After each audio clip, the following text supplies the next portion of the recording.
क्या कहा मेरे सतगुरा,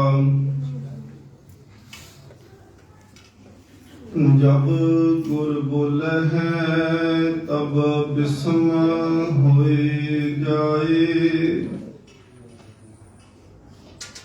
हम जैसे अपराधी अवर कोई राखै,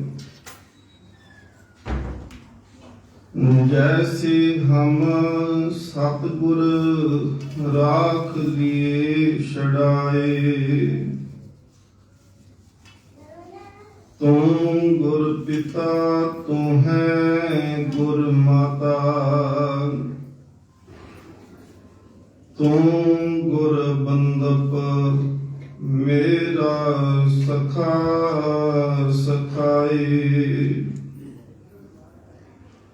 श्री हर कृष्ण ध्याइयै, जिस डिठै सब दुख जाए। तेग बहादुर सिमरियै, घर नौ नित आवै ताए। सब थाई होए सहाय, प्रगट भये गुर तेग बहादुर। सगल सृष्ट पै ढापी चादर। परम सम्मानयोग जुग जुग अटल तखत चवर छतर दे मालिक सतगुरु श्री गुरु ग्रंथ साहिब महाराज पातशाह जी की पावन पवित्र हजूरी अंदर धन श्री गुरु ग्रंथ साहिब महाराज पातशाह जी की पावन पवित्र हजूरी विच जुड़ बैठ के हफ्तावारी सजे हुए दीवाना दे विच आप संगत जी हाजरियां भर के जीवन के अमोलक समय नूं आप जी ने सफला किया है। श्री गुरु ग्रंथ साहिब महाराज पातशाह जी की पावन बाणी का श्री अखंड पाठ साहिब संपूर्ण होया। सतगुरु महाराज जी ने बख्शिश करके महाराज जी ने पावन हुक्म बख्शिश कीते, गुरबानी कीर्तन आप जी ने सरल किया है। कुछ समय वास्ते आप संगत के चरण परसने हैं। अगले आने वाले दिनों के विच 12 अगस्त नूं सिख इतिहास का एक महत्वपूर्ण दिहाड़ा जिन्होंने असीं आखदे हां गुरु लादोरे दिवस, वो अगले 2-4 दिनों के विच समूह जगत के विच मनाया जाना है। सतगुरु गुरु तेग बहादुर महाराज बख्शिश रहमत करन आपां कुछ समय वास्ते गुरु की हजूरी विच बैठ के सतगुरु महाराज जी के पावन इतिहास को सरवण करिए। आओ सब तो पहला गुरु ग्रंथ साहिब महाराज जी के चरणों विच अपनी हाजरी लवाना करिए, क्योंकि असीं आए हाँ, समा भी कढ़िया है, दूरों भी चल के आए, और जेकर मन करके हाजिर ना हो सके, साडी हाजरी गुरु चरणों में ना लग सके, फिर जिस तरह आए उसे ही तरह चले गए, फिर सानू कोई बहुता लाभ प्राप्त नहीं होना। गुरु ग्रंथ साहिब महाराज कृपा करन, गुरु गोबिंद सिंह महाराज जी की बख्शिश फतेह दे नाल आओ सांझ करिए। कोई भी रसना वांझी ना रहे, अदब प्यार सत्कार सहित सतगुरु महाराज जी की बख्शिश फतेह प्रवान करो जी। वाहेगुरु जी का खालसा, वाहेगुरु जी की फतेह। गुरु गोबिंद सिंह सच्चे पातशाह महाराज उन्हां दे असीं रोजाना ही बचन पढ़दे हां। तेग बहादुर सिमरिया कर नौ निध आवे धाए, सब थाई होई सहाय। कि हे धन गुरु तेग बहादुर महाराज तुहानू याद करने नाल ਜਾਂ ਸੌਖੇ ਤਰੀਕੇ ਦੇ ਨਾਲ ਸਮਝਣਾ ਹੋਵੇ ਤੇ ਇਸ ਤਰ੍ਹਾਂ ਆਖ ਸਕਦੇ ਹੋ ਕਿ ਜੇਕਰ ਪਿਆਰ ਦੇ ਨਾਲ, ਸ਼ਰਧਾ ਦੇ ਨਾਲ, ਭਾਵਨਾ ਦੇ ਨਾਲ ਇੰਨਾ ਹੀ ਆਖ ਦੋ ਨਾ ਕਿ ਧੰਨ ਗੁਰੂ ਤੇਗ ਬਹਾਦਰ ਮਹਾਰਾਜ, ਬਸ ਇੰਨਾ ਆਖ ਦੋ ਤੇ ਗੁਰੂ ਗੋਬਿੰਦ ਸਿੰਘ ਮਹਾਰਾਜ ਜੀ ਇੱਕ ਮੋਹਰ ਲਾ ਦਿੰਦੇ ਆ ਤੇ ਮਹਾਰਾਜ ਆਖਦੇ ਨੇ ਤੇਗ ਬਹਾਦਰ ਸਿਮਰਿਆ ਕਰ ਨੌ ਨਿਧ ਆਵੇ ਧਾਏ। ਧਾਏ ਦਾ ਅਰਥ ਹੁੰਦਾ ਹੈ ਧੱਕੇ ਨਾਲ ਆ ਜਾਣਾ, ਤੁਰਠ ਕਰਕੇ ਆ ਜਾਣਾ, ਮੰਗਿਆ ਵੀ ਨਹੀਂ ਤਾਂ ਵੀ ਆ ਜਾਣਾ। ਸਤਿਗੁਰੂ ਮਹਾਰਾਜ ਕਹਿੰਦੇ ਨੇ ਗੁਰੂ ਗੋਬਿੰਦ ਸਿੰਘ ਜੀ ਕਿ ਜੇਕਰ ਤੁਸੀਂ ਧੰਨ ਗੁਰੂ ਤੇਗ ਬਹਾਦਰ ਮਹਾਰਾਜ ਆਖੋ ਨਾ, ਨੌ ਨਿਧ ਆਵੇ ਧਾਏ, ਨੌ ਨਿਧੀਆਂ ਤੋਂ ਭਾਵ ਹੈ ਕਿ ਦੁਨੀਆ ਭਰ ਦੀ ਦੌਲਤ ਧਾ ਕਰਕੇ ਤੁਹਾਡੇ ਕੋਲ ਆ ਜਾਵੇਗੀ। ਫਿਰ ਮਹਾਰਾਜ ਕਹਿੰਦੇ ਨੇ ਬਸ ਇੰਨਾ ਹੀ ਨਹੀਂ, ਸਭ ਥਾਈਂ ਹੋਏ ਸਹਾਏ, ਕਿ ਤੁਸੀਂ ਗੁਰੂ ਨੂੰ ਜਿੱਥੇ ਵੀ ਯਾਦ ਕਰੋਗੇ ਗੁਰੂ ਉੱਥੇ ਸਹਾਇਤਾ ਜ਼ਰੂਰ ਕਰੇਗਾ। ਜਿਹੜਾ ਹੁਣ ਦਿਨ ਮਨਾਇਆ ਜਾਣਾ ਹੈ ਗੁਰੂ ਲਾਦੋਰੇ ਦਿਵਸ, ਇਸ ਦਾ ਜਦੋਂ ਇਤਿਹਾਸ ਪੜੋ ਤੇ ਇਤਿਹਾਸ ਦੇ ਵਿੱਚ ਸਾਨੂੰ ਸਮਝ ਆਉਂਦੀ ਕਿ ਸੱਚੀ ਮੁੱਚੀ ਗੁਰੂ ਜਿਹੜਾ ਹੈ ਉਹ ਹਰ ਥਾਂ ਤੇ ਸਹਾਇਤਾ ਕਰਦਾ ਹੈ। ਜਿੱਥੇ ਸਾਨੂੰ ਕਈ ਵਾਰੀ ਇਹ ਵੀ ਮਹਿਸੂਸ ਹੋ ਜਾਂਦਾ ਹੈ ਕਿ ਨਹੀਂ ਜੀ ਇੱਥੇ ਤਾਂ ਕੋਈ ਸਿੱਖ ਵੀ ਨਹੀਂ ਦਿਸਦਾ, ਇੱਥੇ ਤਾਂ ਗੁਰਦੁਆਰਾ ਵੀ ਕੋਈ ਨਹੀਂ, ਪਰ ਸਤਿਗੁਰੂ ਮਹਾਰਾਜ ਜੀ ਕਹਿੰਦੇ ਜਿੱਥੇ ਕੋਈ ਵੀ ਨਾ ਹੋਵੇ ਮੈਂ ਉੱਥੇ ਵੀ ਤੇਰੀ ਸਹਾਇਤਾ ਕਰਾਂਗਾ। ਧੰਨ ਗੁਰੂ ਤੇਗ ਬਹਾਦਰ ਮਹਾਰਾਜ ਪਾਤਸ਼ਾਹ ਜੀ ਦਾ ਆਗਮਨ ਅੰਮ੍ਰਿਤਸਰ ਦੀ ਉਹ ਪਾਵਨ ਧਰਤੀ, ਜਿਸ ਨੂੰ ਗੁਰੂ ਰਾਮਦਾਸ ਮਹਾਰਾਜ ਜੀ ਨੇ ਵਸਾਉਣਾ ਕੀਤਾ ਤੇ ਜਿਸ ਧਰਤੀ ਨੂੰ ਸਤਿਗੁਰੂ ਮਹਾਰਾਜ ਪਾਵਨ ਬਾਣੀ ਦੇ ਵਿੱਚ ਆਖਦੇ ਨੇ ਡਿੱਠੇ ਸਭੇ ਥਾਮ ਨਹੀਂ ਤੁਧ ਦੇਖਿਆ ਬੱਦੋ ਪੁਰਖ ਵਿਦਾਤੇ ਤਾਂ ਤੂੰ ਸੋਹਿਆ, ਜਿਸ ਨੂੰ ਅਸੀਂ ਅਰਦਾਸ ਦੇ ਵਿੱਚ ਰੋਜ਼ਾਨਾ ਆਖਦੇ ਆ ਕਿ ਸਤਿਗੁਰੂ ਮਹਾਰਾਜ ਕਿਰਪਾ ਕਰੋ ਸ਼੍ਰੀ ਅੰਮ੍ਰਿਤਸਰ ਜੀ ਦੇ ਦਰਸ਼ਨ ਇਸ਼ਨਾਨ ਬਖਸ਼ੋ। ਪਰ ਪਿਛਲੇ ਦਿਨਾਂ 'ਚ ਇਹ ਦਰਸ਼ਨ ਤੇ ਇਸ਼ਨਾਨ ਕਿਹੜੇ ਨੇ ਉਹਨਾਂ ਦੀ ਵਿਚਾਰ ਆਪਾਂ ਕੀਤੀ ਸੀ।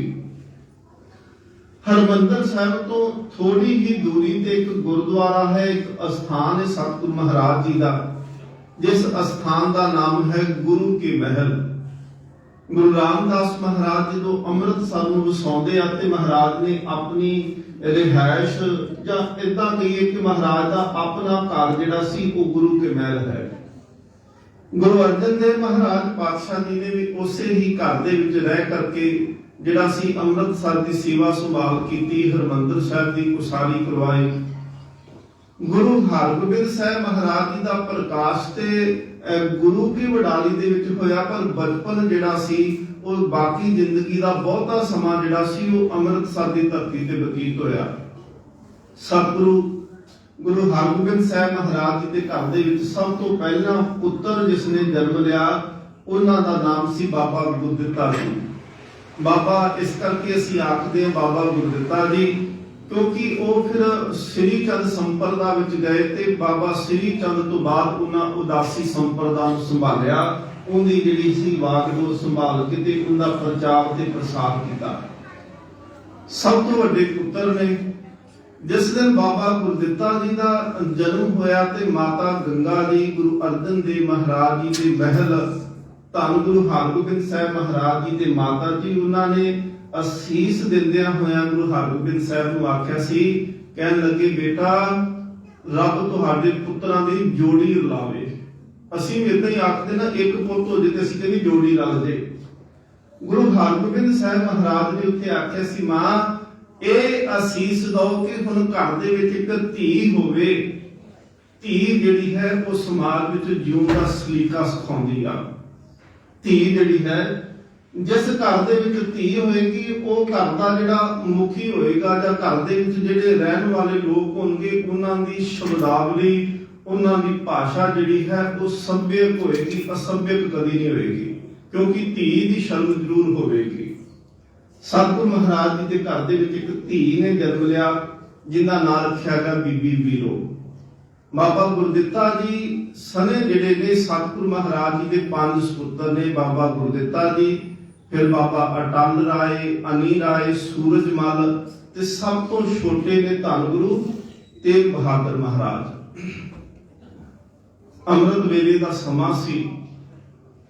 ਧੰਨ ਗੁਰੂ ਹਰਗੋਬਿੰਦ ਸਾਹਿਬ ਮਹਾਰਾਜ ਨਾ ਹਰਮੰਦਰ ਸਾਹਿਬ ਦੇ ਅੰਦਰ ਆਸਾ ਕੀ ਵਾਰ ਦਾ ਕੀਰਤਨ ਸੁਣਦੇ ਪਏ ਆ। 1 ਅਪ੍ਰੈਲ ਸਨ 1621 ਸਿੱਖ ਨੇ ਜਾ ਕਰਕੇ ਗੁਰੂ ਹਰਗੋਬਿੰਦ ਸਾਹਿਬ ਜੀ ਦੇ ਚਰਨਾਂ 'ਚ ਨਮਸਕਾਰ ਕਰਕੇ ਆਖਿਆ, ਮਹਾਰਾਜ ਤੁਹਾਡੇ ਘਰ ਦੇ ਵਿੱਚ ਇੱਕ ਪੁੱਤਰ ਨੇ ਜਨਮ ਲਿਆ। ਪੁੱਤਰ ਹੋਇਆ ਮਹਾਰਾਜ ਤੁਹਾਡੇ ਘਰ ਦੇ ਵਿੱਚ। ਸਤਿਗੁਰੂ ਮਹਾਰਾਜ ਦੇਖੋ, ਸੰਸਾਰੀ ਜਿਹੜਾ ਬੰਦਾ ਹੈ, ਜੇ ਧਰਮ ਕਮਾਉਣਾ ਸਿੱਖਣਾ ਹੈ ਤੇ ਗੁਰੂ ਇਤਿਹਾਸ ਦੇ ਵਿੱਚੋਂ ਸਿੱਖੋ। ਸਤਿਗੁਰੂ ਮਹਾਰਾਜ ਆਸਾ ਕੀ ਵਾਰ ਦਾ ਕੀਰਤਨ ਵਿੱਚੇ ਨਹੀਂ ਛੱਡਿਆ। ਮਹਾਰਾਜ ਇਹ ਨਹੀਂ ਕਿ ਘਰੇ ਪੁੱਤਰ ਹੋਇਆ ਤੇ ਜਲਦੀ ਦੌੜ ਕੇ ਜਾਵਾਂ। ਸਤਿਗੁਰੂ ਮਹਾਰਾਜ ਪਾਤਸ਼ਾਹ ਜੀ ਨੇ ਆਸਾ ਕੀ ਵਾਰ ਦੀ ਕੀਰਤਨ ਦੀ ਜਦੋਂ ਸੰਪੂਰਨਤਾ ਹੋਈ, ਮਹਾਰਾਜ ਫਿਰ ਜਾਂਦੇ ਆ। ਸਤਿਗੁਰੂ ਮਹਾਰਾਜ ਪਾਤਸ਼ਾਹ ਜੀ ਦੀ ਬਾਣੀ ਜਾਂ ਇਤਿਹਾਸ ਪੜੋ। ਮਹਾਰਾਜ ਕਹਿੰਦੇ ਨੇ, ਜਿਨ ਪੈ ਬਾਣੀ ਅਦਬ ਨਾ ਧਾਰਾ ਸੋ ਜਾਨੋ ਨਾਹੀ ਸਿੱਖ ਹਮਾਰਾ। ਜਿਸ ਦੇ ਅੰਦਰ ਬਾਣੀ ਦੇ ਵਾਸਤੇ ਅਦਬ ਭੈ ਤੇ ਭਾਵਨੀ ਨਹੀਂ ਆ, ਮਹਾਰਾਜ ਕਹਿੰਦੇ ਜੋ ਸਾਰਾ ਕੁਝ ਤੇ ਹੋ ਸਕਦਾ, ਮੇਰਾ ਸਿੱਖ ਨਹੀਂ ਹੋ ਸਕਦਾ। ਸਤਿਗੁਰੂ ਮਹਾਰਾਜ ਪਾਤਸ਼ਾਹ ਗੁਰੂ ਹਰਗੋਬਿੰਦ ਸਾਹਿਬ ਜੀ ਘਰੇ ਜਾਂਦੇ ਆ, ਗੁਰੂ ਕੇ ਮਹਿਲ ਸਥਾਨ ਦੇ ਉੱਤੇ। ਛੋਟੇ ਬਾਲਕ ਨੂੰ ਮਹਾਰਾਜ ਨੇ ਆਪਣੀ ਗੋਦੀ ਵਿੱਚ ਹੱਥਾਂ ਦੇ ਵਿੱਚ ਚੁੱਕਿਆ। ਅਜੇ ਨਾਮ ਨਹੀਂ ਰੱਖਿਆ, ਚਲੋ ਸਾਨੂੰ ਪਤਾ ਹੈ ਕਿ ਗੁਰੂ ਤੇਗ ਬਹਾਦਰ ਮਹਾਰਾਜ ਨਾਮ ਆ। ਮਹਾਰਾਜ ਨੇ ਜਦੋਂ ਚੁੱਕਿਆ, ਗੁਰੂ ਹਰਗੋਬਿੰਦ ਸਾਹਿਬ ਮਹਾਰਾਜ ਦੇ ਤੇ ਨਾਲ ਥੋੜਾ ਸੀਸ ਉਹਨਾਂ ਦਾ ਚੁੱਕਿਆ, ਅੱਖਾਂ ਚੁੱਕੀਆਂ। ਸਿੱਖ ਜਿਹੜੇ ਗੁਰੂ ਦੇ ਕੋਲ ਰਹਿੰਦੇ ਆ ਨਾ, ਉਹ ਗੁਰੂ ਦੇ ਹਾਵ ਭਾਵ ਨੂੰ ਵੀ ਸਮਝਦੇ ਨੇ, ਉਹ ਗੁਰੂ ਦੇ ਇਸ਼ਾਰੇ ਨੂੰ ਵੀ ਸਮਝਦੇ ਆ। ਸਤਿਗੁਰੂ ਮਹਾਰਾਜ ਅੱਜ ਵੀ ਜਿਹੜੇ ਭਾਵਨਾ ਵਾਲੇ ਗੁਰੂ ਕੀ ਹਜ਼ੂਰੀ ਵਿੱਚ ਆ ਕੇ ਬੈਠਣਗੇ ਨਾ, ਉਹਨਾਂ ਨੂੰ ਮਹਿਸੂਸ ਹੋਏਗਾ ਕਿ ਗੁਰੂ ਜਿਹੜਾ ਹੈ ਉਹ ਜੇ ਝਿੜਕ ਵੀ ਮਾਰ ਦਿੰਦਾ ਨੇ, ਇਹਦੇ ਪਿੱਛੇ ਵੀ ਕੋਈ ਕਾਰਨ ਹੈ। ਇਹਦੇ ਪਿੱਛੇ ਇਹ ਹੋਵੇਗਾ ਕਿ ਜ਼ਰੂਰ ਅਸੀਂ ਕੋਈ ਗਲਤੀ ਕੀਤੀ ਹੋਵੇਗੀ। ਅੱਜ ਮਹਾਰਾਜ ਨੇ ਜਿਵੇਂ ਹੁਕਮਨਾਮਾ ਬਖਸ਼ਿਸ਼ ਕੀਤਾ, ਗਈ ਬਹੋੜ ਬੰਦੀ ਛੋੜ ਨਿਰੰਕਾਰ ਦੁਖਦਾਰੀ, ਤੇ ਮਹਾਰਾਜ ਉੱਥੇ ਇੱਕ ਇਸ਼ਾਰਾ ਵੀ ਤਦ ਕਰਦੇ ਆ ਨਾ ਕਿ ਕਰ ਉਪਦੇਸ਼ ਝਿੜਕੇ ਮੋਹ ਭਾਤੀ ਮੋੜ ਪਿਤਾ ਗੱਲ ਲਾਵੇ। ਜੇ ਗੁਰੂ ਝਿੜਕਦਾ ਪਿਆ, ਜੇ ਗੁਰੂ ਝਿੜਕੇ ਤਾਂ ਮਿੱਠਾ ਲੱਗੇ। ਜੇ ਗੁਰੂ ਨੇ ਝਿੜਕ ਦਿੱਤਾ ਹੈ ਨਾ, ਕੋਈ ਜੀਵਨ 'ਚ ਥੋੜੀ ਬਾਤੀ ਦੁੱਖ ਜਾਂ ਉਤਾਰ ਚੜਾ ਆਇਆ, ਥੋੜਾ ਜਿਹਾ ਜੀਵਨ ਤਾਂ ਠਾ ਹੋਇਆ, ਘਬਰਾਉਣਾ ਨਹੀਂ। ਸਤਿਗੁਰੂ ਮਹਾਰਾਜ ਕਹਿੰਦੇ ਤੂੰ ਸ਼ਰਮ ਵਿੱਚ ਆਵੀਂ, ਮੈਂ ਤੈਨੂੰ ਫਿਰ ਕਦੇ ਨਾ ਲਾ ਲਵਾਂਗਾ। ਮੋੜ ਪਿਤਾ ਗੱਲ ਲਾਵੇ। ਹੁਣ ਸਤਿਗੁਰੂ ਮਹਾਰਾਜ ਜੀ ਦੇ ਝੁਕੇ ਹੋਏ ਨੇਤਰ ਥੋੜਾ ਜਿਹਾ ਇਸ਼ਾਰੇ ਮਾਤਰ ਜਦੋਂ ਹੋਇਆ, ਕੋਲ ਨੇ ਬਾਬਾ ਬਿਧੀ ਚੰਦ ਸਾਹਿਬ, ਉਹਨਾਂ ਨੇ ਆਖਿਆ, ਸਤਿਗੁਰੂ ਮਹਾਰਾਜ 4 ਪੁੱਤਰ ਪਹਿਲੋਂ ਵੀ ਨੇ ਤੇ 4 ਪੁੱਤਰਾਂ ਦੇ ਵੇਲੇ ਤੁਹਾਡਾ ਸੀਸ ਝੁਕਦਾ ਨਹੀਂ ਦੇਖਿਆ, ਅੱਜ ਕਿਉਂ ਝੁਕਾਇਆ? ਗੁਰੂ ਹਰਗੋਬਿੰਦ ਸਾਹਿਬ ਮਹਾਰਾਜ ਕਹਿੰਦੇ ਨੇ, ਇਹ ਜਿਹੜਾ ਬਾਲਕ ਜਨਮਿਆ ਹੈ ਨਾ, ਇੱਕ ਤਾਂ ਇਹ ਗੁਰੂ ਨਾਨਕ ਦੀ ਜੋਤ ਦਾ ਵਾਰਸ ਹੈ, ਦੂਸਰਾ ਸਤਿਗੁਰੂ ਮਹਾਰਾਜ ਕਹਿੰਦੇ ਨੇ ਇਹਦੇ ਅੰਦਰ ਰੱਬ ਨੇ ਅੜ ਖਲੋਣ ਦੀ ਤਾਕਤ ਦਿੱਤੀ ਹੈ। ਔਰ ਮੈਂ ਅਰਦਾਸ ਵੀ ਇਹੀ ਕਰਦਾ ਹਾਂ ਕਿ ਕਿੰਨਾ ਵੀ ਜ਼ੁਲਮ ਕਿਉਂ ਨਾ ਹੁੰਦਾ ਹੋਵੇ, ਕਿੰਨੀ ਵੀ ਤਾਕਤ ਸਾਹਮਣੇ ਕਿਉਂ ਨਾ ਹੋਵੇ, ਭਾਵੇਂ ਦੁਨੀਆ ਦੀ ਸਾਰੀ ਰਾਜਨੀਤਿਕ ਤਾਕਤ ਇੱਕ ਪਾਸੇ ਹੋਵੇ, ਹੇ ਅਕਾਲ ਪੁਰਖ ਵਾਹਿਗੁਰੂ ਇਸ ਬਾਲਕ ਨੂੰ ਅੜ ਖਲੋਣ ਦੀ ਤਾਕਤ ਬਖਸ਼ਿਓ। ਸਤਿਗੁਰੂ ਮਹਾਰਾਜ ਬਿਲਕੁਲ ਉਹਨਾਂ ਦਾ ਜੀਵਨ ਸੀ ਕਿ ਸਾਹਮਣੇ ਔਰੰਗਜ਼ੇਬ ਦੀ ਹਕੂਮਤ ਆ ਤੇ ਉਹ ਡਲਾਉਣਾ ਚਾਹੁੰਦੇ ਆ, ਉਹ ਡੇਗਣਾ ਚਾਹੁੰਦੇ ਆ, ਉਹ ਚਾਹੁੰਦੇ ਨੇ ਕਿ ਇਹ ਡਰ ਜਾਣ। ਸਾਹਮਣੇ 3 ਸਿੱਖਾਂ ਨੂੰ ਸ਼ਹੀਦ ਕੀਤਾ ਜਾਂਦਾ ਹੈ ਔਰ ਅੱਤ ਦੇ ਤਸੀਹੇ ਦੇ ਕੇ ਸ਼ਹੀਦ ਕੀਤਾ। ਪਰ ਧੰਨ ਗੁਰੂ ਤੇਗ ਬਹਾਦਰ ਮਹਾਰਾਜ ਜੀ ਦੇ ਵਾਸਤੇ ਗੁਰੂ ਪਿਤਾ ਦੀ ਉਹ ਸੀਸ ਸੀ ਕਿ ਅੜ ਖਲੋਣਾ, ਜਿੱਥੇ ਜ਼ੁਲਮ ਹੁੰਦਾ ਉੱਥੇ ਖੜ ਜਾਣਾ। ਵੈਸੇ ਤਾਂ ਹਰ ਸਿੱਖ ਦਾ ਹੀ ਫਰਜ਼ ਆ ਕਿ ਸਿੱਖਾਂ ਦੇ ਵਿੱਚ ਗੁਰੂ ਵਰਤਦਾ ਹੈ ਤੇ ਗੁਰੂ ਸਿੱਖਾਂ ਨੂੰ ਇਹ ਤਾਕਤ ਮਿਲਦੀ ਹੈ ਜਿਹੜਾ ਤੇ ਸੱਚ ਦੇ ਮਾਰਗ ਤੇ ਚੱਲੇਗਾ। ਕੋਈ ਵੀ ਭਾਵੇਂ ਕਿਤੇ ਵੀ ਜ਼ੁਲਮ ਹੁੰਦਾ ਹੋਵੇ, ਭਾਵੇਂ ਸਿੱਖਾਂ ਦੇ ਉੱਤੇ ਹੋਵੇ ਤੇ ਭਾਵੇਂ ਕਿਸੇ ਹੋਰ ਧਰਮ ਦੇ ਵਾਸਤੇ, ਸਿੱਖ ਦੇ ਅੰਦਰ ਮਹਾਰਾਜ ਨੇ ਇਹ ਜਜ਼ਬਾ ਪੈਦਾ ਕੀਤਾ, ਜਿੱਥੇ ਜ਼ੁਲਮ ਹੁੰਦਾ ਹੈ ਉੱਥੇ ਅੜ ਖਲੋਣਾ, ਸੱਚ ਦੇ ਵਾਸਤੇ ਖਲੋ ਜਾਣਾ। ਇਹ ਨਹੀਂ ਕਿ ਝੂਠ ਵਾਸਤੇ ਕਿਸੇ ਦੇ ਵਾਸਤੇ ਲੜਦੇ ਰਹਿਣਾ, ਨਹੀਂ, ਹੋਵੇ ਸੱਚ ਤੇ ਸੱਚ ਦੇ ਵਾਸਤੇ ਅੜ ਖਲੋ ਜਾਓ। ਸਤਿਗੁਰੂ ਮਹਾਰਾਜ ਪਾਤਸ਼ਾਹ ਦੀ ਬਚਪਨ ਦੇ ਵਿੱਚ ਛੋਟੀ ਜੀ ਆਰਬਲਾ ਹੈ, 4 ਸਾਲ ਦੀ, ਵੱਡੇ ਭਰਾ ਦਾ ਵਿਆਹ ਹੈ ਬਾਬਾ ਗੁਰਦਿੱਤਾ ਜੀ ਦਾ। ਔਰ ਤੁਸੀਂ ਇਤਿਹਾਸ ਪੜੋ, ਇਤਿਹਾਸਕਾਰ ਲਿਖਦੇ ਨੇ ਕਿ ਜਿਵੇਂ ਦਾ ਗੁਰੂ ਨਾਨਕ ਦੇਵ ਜੀ ਦਾ ਸਰੂਪ ਸੀ ਨਾ, ਚਿਹਰਾ ਸੀ, ਬਿਲਕੁਲ ਉਵੇਂ ਦਾ ਹੀ ਬਾਬਾ ਗੁਰਦਿੱਤਾ ਜੀ ਦਾ ਸੀ। ਗੁਰੂ ਨਾਨਕ ਦੇਵ ਮਹਾਰਾਜ ਜੀ ਦੇ ਸਹੁਰੇ ਜਿਹੜੇ ਸਨ ਉਹ ਬਟਾਲੇ ਦੀ ਧਰਤੀ ਤੇ ਸਨ, ਅਚਲ ਬਟਾਲੇ। ਬਾਬਾ ਗੁਰਦਿੱਤਾ ਜੀ ਦੇ ਸਹੁਰੇ ਵੀ ਬਟਾਲੇ ਦੀ ਧਰਤੀ ਤੇ ਆ। ਗੁਰੂ ਨਾਨਕ ਦੇਵ ਮਹਾਰਾਜ ਜੀ ਦੇ ਦੋ ਸੁਪੁੱਤਰ ਨੇ, ਬਾਬਾ ਸ੍ਰੀ ਚੰਦ, ਬਾਬਾ ਲਖਮੀ ਦਾਸ, ਤੇ ਬਾਬਾ ਗੁਰਦਿੱਤਾ ਜੀ ਦੇ ਵੀ ਦੋ ਪੁੱਤਰ ਨੇ, ਇੱਕ ਧੀਰਮਲ ਹੈ ਤੇ ਦੂਸਰੇ ਧੰਨ ਗੁਰੂ ਹਰਗੋਬਿੰਦ ਸਾਹਿਬ ਮਹਾਰਾਜ ਜੀ ਹਨ। ਬਹੁਤ ਕੁਝ ਜੀਵਨ ਦੇ ਵਿੱਚੋਂ ਮੇਲ ਖਾਂਦਾ ਹੈ। ਇਹੀ ਕਾਰਨ ਸੀ ਕਿ ਬਾਬਾ ਬੁੱਢਾ ਜੀ ਆਖਦੇ ਹੁੰਦੇ ਸੀ ਕਿ ਬਾਬਾ ਗੁਰਦਿੱਤਾ ਜੀ, ਜਦੋਂ ਤੁਹਾਨੂੰ ਦੇਖੀਦਾ ਹੈ ਤੇ ਗੁਰੂ ਨਾਨਕ ਦੇ ਸਰੂਪ ਦੇ ਦਰਸ਼ਨ ਹੁੰਦੇ ਨੇ ਕਿ ਮਹਾਰਾਜ ਗੁਰੂ ਨਾਨਕ ਦੇਵ ਜੀ ਬਿਲਕੁਲ ਤੁਹਾਡੇ ਵਰਗੇ ਉਹਨਾਂ ਨੇ ਲੱਗਣਾ। ਬਾਬਾ ਗੁਰਦਿੱਤਾ ਜੀ ਦਾ ਵਿਆਹ ਹੈ ਤੇ ਸਤਿਗੁਰ ਮਹਾਰਾਜ ਛੋਟੀ ਜੀ ਬਚਪਨ ਦੀ ਆਰਬਲਾ ਬੜਾ ਸੋਹਣਾ ਚੋਲਾ ਪਾਇਆ ਹੈ ਰੇਸ਼ਮ ਦਾ, ਬੜਾ ਸੋਹਣਾ ਜੋੜਾ ਚਰਨਾਂ ਦੇ ਵਿੱਚ ਆ। ਗੁਰੂ ਤੇਗ ਬਹਾਦਰ ਮਹਾਰਾਜ ਜੀ ਦੇ 4 ਸਾਲ ਦੀ ਉਮਰ ਅਜੇ, ਬੜੀ ਸੋਹਣੀ ਸੀਸ ਦੇ ਉੱਪਰ ਦਸਤਾਰ ਆ ਤੇ ਛੋਟਾ ਹੋਣ ਕਰਕੇ ਪਹਿਲੋਂ ਤਿਆਰ ਕਰ ਦਿੱਤਾ ਕਿ ਚਲੋ ਬੱਚੇ ਪਹਿਲੋਂ ਤਿਆਰ ਹੋ ਜਾਣ ਤੇ ਬਾਕੀ ਬਰਾਤ ਬਾਅਦ ਵਿੱਚ ਵੀ ਤਿਆਰ ਹੋ ਜਾਂਦੀ ਹੈ। ਬਰਾਤ ਅਜੇ ਤੁਰਨੀ ਹੈ ਤੇ ਗੁਰੂ ਤੇਗ ਬਹਾਦਰ ਮਹਾਰਾਜ ਖੇਡਣ ਵਾਸਤੇ ਬਾਹਰ ਗਏ, ਤਿਆਰ ਹੋ ਚੁੱਕੇ ਨੇ। ਬਾਹਰ ਕੀ ਦੇਖਿਆ, ਇੱਕ ਛੋਟਾ ਜਿਹਾ ਬੱਚਾ, ਠੰਡ ਉਹਨੂੰ ਲੱਗੇ ਪਈ, ਸਰੀਰ ਦੇ ਉੱਤੇ ਕੱਪੜਾ ਕੋਈ ਨਹੀਂ, ਤੇ ਜਾ ਕੇ ਪੁੱਛਦੇ ਨੇ ਕਿ ਤੂੰ ਕੱਪੜੇ ਕਿਉਂ ਨਹੀਂ ਪਾਏ? ਉਹ ਕਹਿੰਦਾ ਜੀ ਸਾਡੇ ਕੋਲ ਹੈ ਕੋਈ ਨਹੀਂ ਆ, ਸਾਡੇ ਕੋਲ ਕੱਪੜੇ ਨਹੀਂ, ਅਸੀਂ ਗਰੀਬ ਹੈਗੇ ਆ। ਸਤਿਗੁਰ ਮਹਾਰਾਜ ਕਹਿੰਦੇ ਤੈਨੂੰ ਠੰਡ ਨਹੀਂ ਲੱਗਦੀ? ਕਹਿੰਦੇ ਹਾਂ ਠੰਡ ਤੇ ਲੱਗਦੀ, ਪਰ ਸਾਡੇ ਪਿਤਾ ਜੀ ਇੰਨੇ ਗਰੀਬ ਨੇ ਕਿ ਕੱਪੜੇ ਨਹੀਂ ਲੈ ਕੇ ਦੇ ਸਕਦੇ। ਧੰਨ ਗੁਰੂ ਤੇਗ ਬਹਾਦਰ ਨੇ ਆਪਣਾ ਚੋਲਾ ਲਾਇਆ ਤੇ ਉਹਨੂੰ ਪਵਾ ਦਿੱਤਾ, ਕਿਹਾ ਕਿ ਮੈਨੂੰ ਹੋਰ ਮਿਲ ਜਾਣਾ ਤੇ ਇਹ ਚੋਲਾ ਜਿਹੜਾ ਹੈ ਕਿ ਤੂੰ ਪਹਿਨ ਲੈ।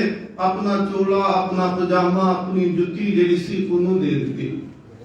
ਵਾਪਸ ਘਰੇ ਆਏ ਤੇ ਮਾਤਾ ਨਾਨਕੀ ਜੀ ਦੇਖਿਆ ਜਦੋਂ ਕਿ ਤਿਆਰ ਕੀਤਾ ਸੀ, ਚੋਲਾ ਬੜਾ ਸੋਹਣਾ ਪਾਇਆ ਸੀ, ਸੋਹਣੇ ਬੜੇ ਲੱਗਦੇ ਪਏ ਸੀ, ਤੇ ਜਦੋਂ ਵਾਪਸ ਆਏ ਕੱਪੜਾ ਕੋਈ ਨਹੀਂ, ਗੁੱਸੇ ਹੋ ਗਏ, ਕਹਿਣ ਲੱਗੇ ਕਿ ਕੱਪੜੇ ਕਿੱਥੇ ਲਾ ਕੇ ਆ ਗਿਆ? ਮੈਂ ਤੇ ਤੈਨੂੰ ਪਹਿਲੋਂ ਇਸ ਕਰਕੇ ਤਿਆਰ ਕੀਤਾ ਸੀ ਕਿ ਬਾਅਦ ਵਿੱਚ ਸ਼ਾਇਦ ਸਮਾਂ ਪੂਰਾ ਨਾ ਮਿਲੇ। ਮਾਤਾ ਜੀ ਗੁੱਸੇ ਹੁੰਦੇ ਪਏ ਨੇ ਤੇ ਧੰਨ ਗੁਰੂ ਹਰਗੋਬਿੰਦ ਸਾਹਿਬ ਮਹਾਰਾਜ ਕੋਲ ਖਲੋਤੇ ਤੇ ਮੁਸਕਰਾਉਂਦੇ ਪਏ ਨੇ। ਮਾਤਾ ਜੀ ਆਖਦੇ ਨੇ, ਮਾਤਾ ਨਾਨਕੀ ਜੀ ਗੁਰੂ ਹਰਗੋਬਿੰਦ ਸਾਹਿਬ ਨੂੰ ਆਖਦੇ ਨੇ, ਕਹਿੰਦੇ ਤੁਸੀਂ ਮੁਸਕਰਾਈ ਜਾਂਦੇ ਹੋ ਤੇ ਤੁਸੀਂ ਕਹਿੰਦੇ ਕਿਉਂ ਨਹੀਂ ਕਿ ਤਿਆਰ ਕੀਤੇ ਸੀ, ਕੱਪੜੇ ਕਿੱਥੇ ਛੱਡ ਆਇਆ? ਸਤਿਗੁਰੂ ਮਹਾਰਾਜ ਪਾਤਸ਼ਾਹ ਕਹਿੰਦੇ ਨਹੀਂ, ਅਸਲ ਦੇ ਵਿੱਚ ਨਾ ਇਹਦਾ ਸੁਭਾਅ ਹੈ, ਇਹਦਾ ਸੁਭਾਅ ਹੈ, ਕਿਸੇ ਦਾ ਦੁੱਖ ਨਹੀਂ ਦੇਖ ਸਕਦਾ। ਇਹ ਤੇ ਅੱਜ ਸਰੀਰ ਦੇ ਉੱਤੇ ਪਾਇਆ ਚੋਲਾ ਜਿਹੜਾ ਹੈ ਉਹ ਦੇ ਕੇ ਆਇਆ, ਜੇ ਲੋੜ ਪੈ ਗਈ ਤੇ ਸਰੀਰ ਦਾ ਚੋਲਾ ਵੀ ਕਿਸੇ ਦੂਸਰੇ ਨੂੰ ਦੇ ਦੇਣਾ ਹੈ। ਤੇਗ ਬਹਾਦਰ ਸਗਲ ਸ੍ਰਿਸ਼ਟ ਪੈ ਢਾਪੀ ਚਾਦਰ, ਮਹਾਰਾਜ ਨੂੰ ਹਿੰਦ ਦੀ ਚਾਦਰ ਆਖਦੇ ਪਏ ਆ ਕਿ ਸਤਿਗੁਰੂ ਮਹਾਰਾਜ ਜੇ ਕਿਸੇ ਦੀ ਅਜ਼ਮਤ ਨੰਗੀ ਹੁੰਦੀ ਆ, ਜੇ ਕਿਸੇ ਦਾ ਧਰਮ ਜਲੀਲ ਹੁੰਦਾ ਪਿਆ ਹੈ, ਉਹਨੂੰ ਨਗਨ ਕੀਤਾ ਜਾ ਰਿਹਾ। ਮਹਾਰਾਜ ਤੁਸੀਂ ਇੰਨੀ ਵਿਸ਼ਾਲ ਚਾਦਰ ਸੀ ਕਿ ਉਹਨਾਂ ਦੀ ਨੰਗੇਲਤਾ, ਉਹਨਾਂ ਦੇ ਧਰਮ ਦਾ ਪਰਦਾ ਢੱਕ ਦਿੱਤਾ, ਤੁਸੀਂ ਉਹਨਾਂ ਦੇ ਧਰਮ ਨੂੰ ਚਾਦਰ ਦੇ ਦਿੱਤੀ ਆਪਣੇ ਸਰੀਰ ਦੀ। ਸਤਿਗੁਰੂ ਮਹਾਰਾਜ ਸੱਚੇ ਪਾਤਸ਼ਾਹ ਉਹਨਾਂ ਨੇ ਅਸੀਸ ਦਿੱਤੀ। ਨਾਮ ਬਚਪਨ ਦੇ ਵਿੱਚ ਕਹਿੰਦੇ ਨੇ ਕਿ ਤੇਗ ਬਹਾਦਰ ਰੱਖਿਆ ਗਿਆ, ਤਿਆਗ ਮਨ ਰੱਖਿਆ ਗਿਆ। ਵਿਦਵਾਨਾਂ ਦੇ ਵੱਖ-ਵੱਖ ਬਚਨ ਨੇ। ਜਿਸ ਦਿਨ ਛੋਟੀ ਆਰਬਲਾ 13 ਸਾਲ ਦਾ ਹੈ, ਸਤਿਗੁਰੂ ਮਹਾਰਾਜ ਜੀ ਦੀ ਸਰੀਰਕ ਆਰਬਲਾ ਸਨ 1634 ਦੇ ਵਿੱਚ ਧੰਨ ਗੁਰੂ ਤੇਗ ਬਹਾਦਰ ਮਹਾਰਾਜ ਜੀ ਦਾ ਆਨੰਦ ਕਾਰਜ ਮਾਤਾ ਗੁਜਰੀ ਜੀ ਨਾਲ ਕੀਤਾ ਗਿਆ।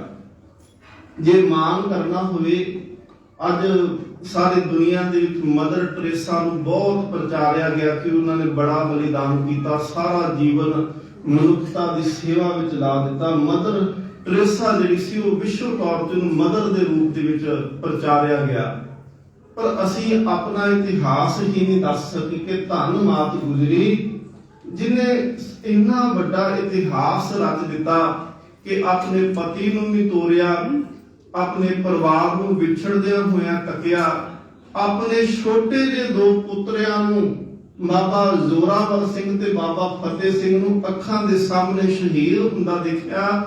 ਉਹ ਸਾਰੇ ਜ਼ੁਲਮ ਨੂੰ ਮਾਤਾ ਜੀ ਨੇ ਆਪਣੇ ਤਨ ਦੇ ਉੱਤੇ ਹੰਡਾਇਆ, ਪਰ ਇਤਿਹਾਸ ਵਿੱਚ ਇੱਕ ਵੀ ਪੰਨਾ ਨਹੀਂ ਮਿਲਦਾ, ਕਿਸੇ ਵੀ ਲੇਖਕ ਦਾ ਲਿਖਿਆ ਨਹੀਂ ਮਿਲਦਾ ਕਿ ਮਾਤਾ ਗੁਜਰੀ ਤੇਰੀ ਅੱਖ ਨਮ ਹੋਈ ਹੋਵੇ, ਤੂੰ ਡੋਲ ਗਈ ਹੋਵੇ, ਤੂੰ ਇਹ ਕਿਹਾ ਹੋਵੇ ਕਿ ਮੈਂ ਦੁੱਖ ਨਹੀਂ ਸਹਾਰ ਸਕਦੀ। ਤੂੰ ਹਰ ਦੁੱਖ ਨੂੰ अपने मत्थे से खिड़े मत्थे नाल प्रवान किया। बाबा लाल चंद जी उन्हां दी धी आ माता गुजरी जी। सन 1634 ਦੇ ਵਿੱਚ ਆਨੰਦ ਕਾਰਜ ਹੋਇਆ। मैं फिर कहांगा कि इतिहास तो असी सिख लईए किते सानू समझ आवे कि असी अपना गृहस्थी जीवन जां असी आ गृहस्थ धर्म नूं चलाउणा किवें आ। असी नफरत ना हर चीज नाल करिया करिए, हर चीज नूं पैसे दे नाल तोल के ना देखिए। ਇਹ ਰਿਸ਼ਤੇ ਨੇ ਤੇ ਇਹਨਾਂ ਦਾ ਮਾਣ ਤੇ ਸਤਿਕਾਰ ਕਰੀਏ, ਨਾ ਕਿ ਇਹਨਾਂ ਦੀ ਮੁੱਲ ਪਾ ਕੇ ਵੇਖੀਏ ਕਿ ਇਹਨਾਂ ਦਾ ਮੁੱਲ ਕਿੰਨਾ ਪੈਂਦਾ ਪਿਆ ਹੈ। ਬੇਨਤੀ ਨੂੰ ਸਮਝਿਓ। ਆਨੰਦ ਕਾਰਜ ਹੋਇਆ, ਡੋਲੀ ਵਾਪਸ ਤੁਰ ਲੱਗੀ ਆ। ਬਾਬਾ ਲਾਲ ਚੰਦ ਦੀ ਮਾਤਾ ਗੁਜਰੀ ਜੀ ਦੇ ਪਿਤਾ ਜੀ ਉਹਨਾਂ ਨੇ ਹੱਥ ਜੋੜੇ, ਗੁਰੂ ਹਰਗੋਬਿੰਦ ਸਾਹਿਬ ਮਹਾਰਾਜ ਜੀ ਦੇ ਸਾਹਮਣੇ ਆ ਕੇ ਖਲੋ ਗਏ ਤੇ ਕਹਿੰਦੇ ਨੇ ਸੱਚੇ ਪਾਤਸ਼ਾਹ ਮਹਾਰਾਜ, ਇੱਕ ਤਾਂ ਤੁਹਾਡਾ ਸ਼ੁਕਰ ਆ ਤੇ ਮੈਂ ਪੂਰੀ ਤਰ੍ਹਾਂ ਸ਼ੁਕਰਾਨਾ ਵੀ ਨਹੀਂ ਕਰ ਸਕਦਾ ਕਿ ਮੈਂ ਗਰੀਬ ਦੇ ਉੱਤੇ ਤੁਸੀਂ ਇੰਨੀ ਕਿਰਪਾ ਕਰ ਦਿੱਤੀ, ਆਪਣਾ ਸੰਬੰਧੀ ਬਣਾ ਲਿਆ, ਮੇਰੇ ਨਾਲ ਮੇਰੇ ਪਰਿਵਾਰ ਨਾਲ ਰਿਸ਼ਤਾ ਤੁਸੀਂ ਜੋੜਿਆ। ਦੂਸਰਾ ਸੱਚੇ ਪਾਤਸ਼ਾਹ ਮਹਾਰਾਜ ਆਪ ਸਤਿਗੁਰੂ ਹੋ, ਆਪ ਜੀ ਦਾ ਪਰਿਵਾਰ ਬਹੁਤ ਵੱਡਾ, ਆਪ ਜੀ ਦੇ ਨਾਲ ਸੰਗਤ ਬਹੁਤ ਆਈ। ਸੱਚੇ ਪਾਤਸ਼ਾਹ ਮਹਾਰਾਜ ਮੈਂ ਹੱਥ ਜੋੜ ਕੇ ਖਿਮਾ ਮੰਗਦਾ ਏ, मैं सेवा नहीं चंगी तरह कर सकिया। गुरु हरगोबिंद साहब ने हाथ फड़ ले, महाराज ने उन्होंने जफी च लिया, भाई लाल चंद जी नूं कुड़म नूं जफी च लै करके बाहां दे विच घुटिया ते सतगुरु महाराज कहते ने कह लगे जिन्हें धी दे दिती उन्हें पिछे की रख लिया। सुनियो कि जिन्हें धी तोरी उन्हें पिछे की रख लिया। बचन इतिहास ਦੇ ਵਿੱਚ ਲਿਖੇ ਨੇ ਜਿਨ ਤਨਜਾ ਅਰਪਣ ਕਰ ਦੀਨੀ ਤੇ ਪਾਛੇ ਕਿਆ ਰੱਖ ਲੈਣੀ। ਦੇਖੋ ਪਿਤਾ ਦੇ ਹਿਰਦੇ ਦੇ ਵਿੱਚ ਆਪਣੀਆਂ ਧੀਆਂ ਦੇ ਵਾਸਤੇ ਕਿੰਨਾ ਪਿਆਰ ਹੁੰਦਾ ਹੈ ਕਿ ਜੇ ਕੋਈ ਬਗਾਨਾ ਅੱਖ ਭਰ ਕੇ ਵੀ ਵੇਖੇ ਤੇ ਉਹਨੂੰ ਮਾਰਨ ਵਾਸਤੇ ਵੀ ਤੁਰ ਪੈਂਦਾ ਹੈ। ਪਰ ਜਿਸ ਦਿਨ ਉਹ ਆਪਣੇ ਕਾਲਜੇ ਦਾ ਟੁਕੜਾ, ਆਪਣੇ ਘਰ ਦਾ ਸੁੱਖ, ਆਪਣੇ ਹੱਥੀਂ ਜੰਮੀ ਧੀ ਜਿਹਨੂੰ ਪਾਲਿਆ, ਜਿਹਨੂੰ ਪੋਸਿਆ, ਜਿਹਨੂੰ ਲਿਖਾਇਆ, दूसरे दे नाल तोड़दा पिया है, उनका जीवन अगे तोड़दा पिया है ते उन्हें पिछे की रखिया होएगा। पर अज जिहड़ा समाज पता नहीं किवें इस समाज नूं इन्नी अग लग गई कि पैसे की दौड़ दे पिछे दौड़दे होए पैसे पिछे दौड़ी जांदे ते हर रिश्ते का मुल पा के देखदे आ कि साडा लड़का इन्ना पढ़िया ते तुहाडी लड़की नाल रिश्ता तां करांगे कि दिओगे की पहलू सौदे कीते जांदे आ। सतगुरु महाराज कहते पे ने कि जिन तनजा अर्पण कर दीनी ते पाछे क्या रख लेनी, जिन्हें धी दे दी ने पिछे की रखिया। मां प्यो वास्ते बच्चियां तो वध के कुछ नहीं हुंदा। सतगुरु महाराज सच्चे पातशाह जी उत्थे फिर विआह तो बाद थोड़े चिर बाद कीरतपुर साहब करतारपुर साहब जिहड़ा जलंधर दे कोल करतारपुर है, उत्थे चौथी जंग हुई। पैंदे खां फौज लेके आया ते ਇਹ ਚੌਥੀ ਜੰਗ ਗੁਰੂ ਹਰਗੋਬਿੰਦ ਸਾਹਿਬ ਮਹਾਰਾਜ ਪਾਤਸ਼ਾਹ ਜੀ ਦੀ ਇਸ ਜੰਗ ਦੇ ਵਿੱਚ 13 ਸਾਲ ਦੀ ਉਮਰ ਦੇ ਵਿੱਚ ਧੰਨ ਗੁਰੂ ਤੇਗ ਬਹਾਦਰ ਮਹਾਰਾਜ ਨੇ ਤਲਵਾਰ ਦੇ ਜ਼ੋਹਰ ਵਿਖਾਏ ਤੇ ਜਦੋਂ ਤਲਵਾਰ ਚਲਾਈ ਇੰਨੀ ਬਹਾਦਰੀ ਦੇ ਨਾਲ ਲੜਦੇ ਪਏ ਨੇ ਤੇ ਗੁਰੂ ਤੇਗ ਬਹਾਦਰ ਮਹਾਰਾਜ ਜੀ ਦੀ ਬਹਾਦਰੀ ਨੂੰ ਵੇਖ ਕਰਕੇ ਗੁਰੂ ਹਰਗੋਬਿੰਦ ਸਾਹਿਬ ਕਹਿੰਦੇ ਨੇ ਤੂੰ ਤਿਆਗ ਮਲ ਨਹੀਂ, ਤੂੰ ਤੇਗ ਮਲ ਨਹੀਂ, ਤੂੰ ਤੇਗ ਬਹਾਦਰ ਹੈ, ਤੂੰ ਬਹਾਦਰੀ ਦਿਖਾਈ। तो डरिया नहीं, बहादुर योद्धा ते उन्होंने ही आखदे ना सूरा सो पहचानिए जो लड़े दीन के हेत पुरजा पुरजा कट मरे कबहू ना छाड़े खेत। तू बहादुर है, तू कमजोर नहीं, तू दलेर है, तू डरदा नहीं पिया, तू लड़न वास्ते खड़ जाना है। एक इतिहास के विच बाबा बिधि चंद साहब ने उन्हां दे नाम दे नाल सतगुरु महाराज ने बख्शिश की, बाबा बिधि चंद बहादुर खिताब दिता। दूसरा खिताब धन गुरु तेग बहादुर महाराज को दिता गया, तेग बहादुर। तीसरा खिताब गुरु गोबिंद सिंह महाराज ने बाबा बंदा सिंह को दे के गया सी। बंदा सिंह बहादुर के 3 बहादुर के खिताब ने जिहड़े 2 धन गुरु हरगोबिंद साहब महाराज ते 1 गुरु गोबिंद सिंह महाराज जी ने दिता। जंग हुंदी पई है ते सारा दिन जंग हुई। गुरु परिवार ने घर दे उत्ते खलो करके चुबारियां ते खलो करके ये सारी जंग वेखी। माता नानकी जी एक सिख नूं भेजिया क्या जाके तेग बहादुर नूं आखो, पुत तू छोटा है, थक गया होना है, जंग करदा तू वापस आ जा। सतगुरु महाराज नूं सिनेहा मिलिया, गुरु तेग बहादुर महाराज जी नूं जदों सिनेहा मिलिया, उन्होंने कहा कि माता जी आखदे ने घरे वापस आओ। सतगुरु महाराज ने अगों सिनेहा की भेजिया, कह लगे सूरमा दो हालतां च घरे वापस आउंदा है, एक जित करके आउंदा ते एक शहीद हो करके आउंदा। जंग अजे खत्म नहीं हुई, जा ते मैं शहीद होके आवांगा, फिर जा जित करके वापस आवांगा, जंग नूं विचों छड्ड के कदी नहीं आवांगा। सतगुरु महाराज जी की कृपा हुंदी है। सच्चे पातशाह धन गुरु हरगोबिंद साहब महाराज फिर करतारपुर तो कीरतपुर साहब वसाउंदे आ। लंबा समा महाराज जी ने उत्थे गुजारिया। उसे धरती ते जिद्दन अपने पोतरे धन बाबा गुरदित्ता जी दे सुपुत्र नूं गुरता गद्दी देंदे ने, 7वें पातशाह नूं गुरगद्दी ते बिठाउंदे ने। धन गुरु हरराय साहब सच्चे पातशाह महाराज नूं गुरता गद्दी ते बिठाउंदे पए ने। उस दिन फिर धन गुरु हरगोबिंद साहब जी नूं माता नानकी जी ने बेनती की सी, सच्चे पातशाह महाराज तेग बहादुर बिल्कुल चुप रहिंदा है, ਇਹ ਮਸੰਦਾਂ ਦੇ ਨਾਲ ਵੀ ਬਹੁਤਾ ਮੇਲ ਗਿਲ ਨਹੀਂ ਰੱਖਦਾ, ਕੋਈ ਅਸੀਸ ਮੇਰੇ ਪੁੱਤਰ ਨੂੰ ਬਖਸ਼ੋ। ਉੱਥੇ ਫਿਰ ਧੰਨ ਗੁਰੂ ਹਰਗੋਬਿੰਦ ਸਾਹਿਬ ਕਹਿੰਦੇ ਨੇ, ਨਾਨਕੀ ਝੋਲੀ ਕਰੋ ਆਪਣੀ। ਮਾਤਾ ਨਾਨਕੀ ਜੀ ਨੇ ਝੋਲੀ ਕੀਤੀ। ਸਤਿਗੁਰੂ ਮਹਾਰਾਜ ਨੇ ਇੱਕ ਰੁਮਾਲ ਝੋਲੀ ਦੇ ਵਿੱਚ ਪਾਇਆ ਤੇ ਕਿਹਾ, ਇਹ ਮੇਰੇ ਪੁੱਤਰ ਨੂੰ ਦਿਓ, ਤੇਗ ਬਹਾਦਰ ਨੂੰ ਦੇਣਾ। ਇੱਕ ਗੁਰਬਾਣੀ ਦਾ ਗੁਟਕਾ ਪੋਥੀ ਸਾਹਿਬ ਦਿੱਤੀ, ਝੋਲੀ ਵਿੱਚ ਪਾਈ, ਕਿਹਾ ਇਹ ਮੇਰੀ ਨੂੰਹ ਗੁਜਰੀ ਨੂੰ ਦੇਣਾ ਤੇ ਉਹਨੂੰ ਕਹਿਣਾ ਕਿ ਬਾਣੀ ਦਾ ਅਭਿਆਸ ਕਰਨਾ। ਤੀਸਰਾ, ਸਤਿਗੁਰੂ ਮਹਾਰਾਜ ਜੀ ਨੇ ਆਪਣੀ ਕਟਾਰ ਦਿੱਤੀ, ਝੋਲੀ ਦੇ ਵਿੱਚ ਕਟਾਰ ਪਾਉਂਦਿਆਂ ਉੱਥੇ ਫਿਰ ਸਤਿਗੁਰੂ ਗੁਰੂ ਹਰਗੋਬਿੰਦ ਸਾਹਿਬ ਮਹਾਰਾਜ ਕਹਿੰਦੇ ਨੇ ਕਿ ਇਹ ਕਟਾਰ ਮੇਰੇ ਪੋਤਰੇ ਨੂੰ ਦਿਓ, ਉਹਦੇ ਵਰਗਾ ਬਲੀ ਸੰਸਾਰ ਤੇ ਕੋਈ ਨਹੀਂ ਹੋਵੇਗਾ। गुरु गोबिंद सिंह महाराज उन्हां वर्गा जोधा बली कोई नहीं, तुमरे गृह प्रगटेगा जोधा, कि तुहाडे घर दे विच जोधा प्रगट होवेगा। समा आएगा, सतगुरु महाराज कहंदे गुरता भी तुहाडे घर दे विच आवेगी। माता नानकी जी, माता गुजरी जी, सतगुरु गुरु तेग बहादुर महाराज उस दिन फिर हुक्म होया सतगुरां दा, कहंदे तुसी इत्थे नहीं रहना, तुसी कीरतपुर साहब नहीं रहना, तुसी बकाले चले जाना है। पहलो नगर का नाम केवल बकाला है।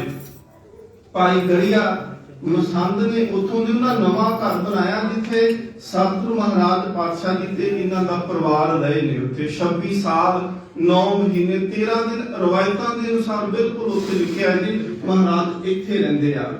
इत्थे रवायतां ने ना गुरु गोबिंद सिंह सच्चे पातशाह महाराज कहंदे ने कि तात मात मुर अलख अरादा बहुविध जोग साधना साधा, तिन प्रभ करी अलख की सेवा ताते प्रसन्न भय गुरुदेवा। कि मेरी मां ने बड़ा तप किया, मेरे पिता ने अथाह तप किया, जिस तप नूं देख करके, जिस बंदगी नूं देख करके अकाल पुरख वाहिगुरू ने सानू इन्हां दे घर दे विच भेजिया। ਇਹ ਬਕਾਲੇ ਦਾ ਤਪ ਹੈ। ਸਤਿਗੁਰੂ ਮਹਾਰਾਜ ਲੰਮਾ ਸਮਾਂ ਉੱਥੇ ਰਹਿੰਦੇ ਆ।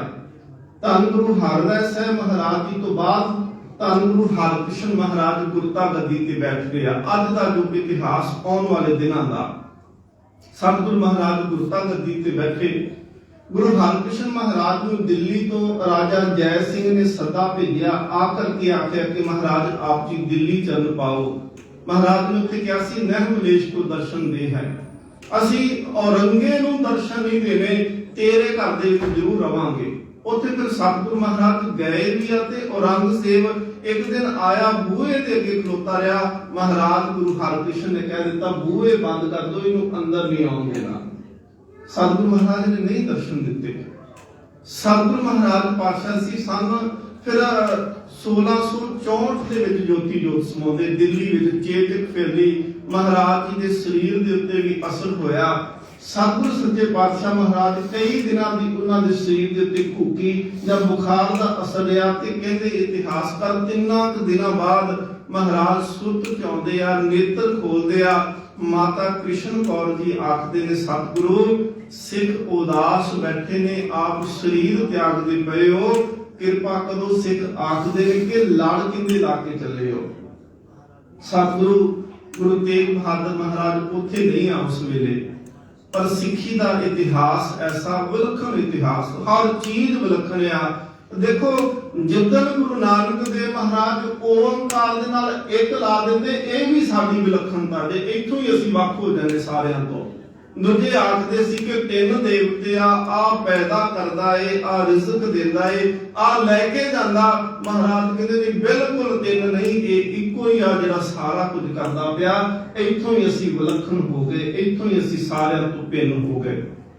ਸਤਿਗੁਰੂ ਮਹਾਰਾਜ ਜੀ ਦੇ ਘਰ ਦੀ ਵਿਲੱਖਣਤਾ ਕਿ ਥਾਪਿਆ ਲੈਣਾ ਜੀਵਦੇ, ਕਿ ਮਹਾਰਾਜ ਨੇ ਜੇਕਰ ਸਤਿਗੁਰੂ ਸੱਚੇ ਪਾਤਸ਼ਾਹ ਮਹਾਰਾਜ ਨੇ ਜੇਕਰ ਸਰੀਰ ਤਿਆਗਣਾ ਹੈ ਤੇ ਅਗਲੀ ਜੋਤ ਜਿਹੜੀ ਹੈ, ਅਗਲੀ ਗੁਰਤਾ ਸਰੀਰ ਕਿਨੇ ਅੱਗੇ ਸੇਵਾ ਕਰਨੀ, ਮਹਾਰਾਜ ਆਪਣੀ ਹਯਾਤੀ ਦੇ ਵਿੱਚ ਉਹਨੂੰ ਥਾਪ ਕੇ ਜਾਂਦੇ ਆ। ਸੱਚੇ ਪਾਤਸ਼ਾਹ ਮਹਾਰਾਜ ਗੁਰੂ ਹਰਿਕ੍ਰਿਸ਼ਨ ਜੀ ਜੋਤੀ ਜੋਤ ਸਮਾਉਣ ਤੋਂ ਪਹਿਲਾਂ ਜੋ ਮਰਿਆਦਾ ਸੀ ਉਸ ਵੇਲੇ ਕਿ ਮਹਾਰਾਜ ਨੇ ਨਾਰੀਅਲ ਮੰਗਾਇਆ, ਉਹ 5.25 ਪੈਸੇ ਉੱਤੇ ਰੱਖੇ ਗਏ ਤੇ ਮਹਾਰਾਜ ਪਹਿਲਾਂ ਆਪ ਪਰਿਕਰਮਾ ਕਰਦੇ ਹੁੰਦੇ ਸੀ, ਪਰ ਸਤਿਗੁਰੂ ਮਹਾਰਾਜ ਜੀ ਦਾ ਸਰੀਰ ਬਿਮਾਰੀ ਕਰਕੇ ਨਿਢਾਲੇ ਤਾਂ ਗੁਰੂ ਹਰਿਕ੍ਰਿਸ਼ਨ ਮਹਾਰਾਜ ਨੇ ਹੱਥ ਦੇ ਨਾਲ ਪਰਿਕਰਮਾ ਕੀਤੀ ਆ। ਹੱਥ ਦੇ ਨਾਲ ਉਸ ਦੀ ਪਰਿਕਰਮਾ ਕਰਕੇ ਤਿਲਕ ਦੇ ਕਰਕੇ ਇਹ ਵਚਨ ਕਹੇ ਸੀ ਕਿ ਬਾਬਾ ਬਸੇ ਗ੍ਰਾਮ ਬਕਾਲੇ, ਕਿ ਧੰਨ ਗੁਰੂ ਤੇਗ ਬਹਾਦਰ ਮਹਾਰਾਜ ਵੱਲ ਇਸ਼ਾਰਾ ਕੀਤਾ। ਉਸ ਦਿਨ ਨਾਮ ਨਹੀਂ ਨਾ ਲਿਆ, ਪਰ ਇਸ਼ਾਰੇ ਤੋਂ ਭਾਵ ਸੀ ਕਿ ਸਾਡਾ ਬਾਬਾ, ਸਾਡੇ ਦਾਦਾ ਜੀ ਜਿਹੜੇ ਨੇ ਉਹ ਅਗਲੀ ਜੋਤ ਦੇ ਵਾਰਸ ਹੋਣਗੇ। ਬਨ ਗੁਰੂ ਸੰਗਤ ਸਗਲ ਸੰਭਾਲੇ, ਕਿ ਉਹ ਗੁਰੂ ਬਣਨਗੇ ਤੇ ਉਹ ਸੰਗਤ ਦੀ ਸੰਭਾਲ ਕਰਨਗੇ। ਸਤਿਗੁਰੂ ਮਹਾਰਾਜ ਜੋਤੀ ਜੋਤ ਸਮਾਏ। ਮਹਾਰਾਜ ਜੀ ਦਾ ਅੰਤਮ ਸੰਸਕਾਰ ਬਾਲਾ ਸਾਹਿਬ ਸਥਾਨ ਤੇ ਕੀਤਾ ਗਿਆ।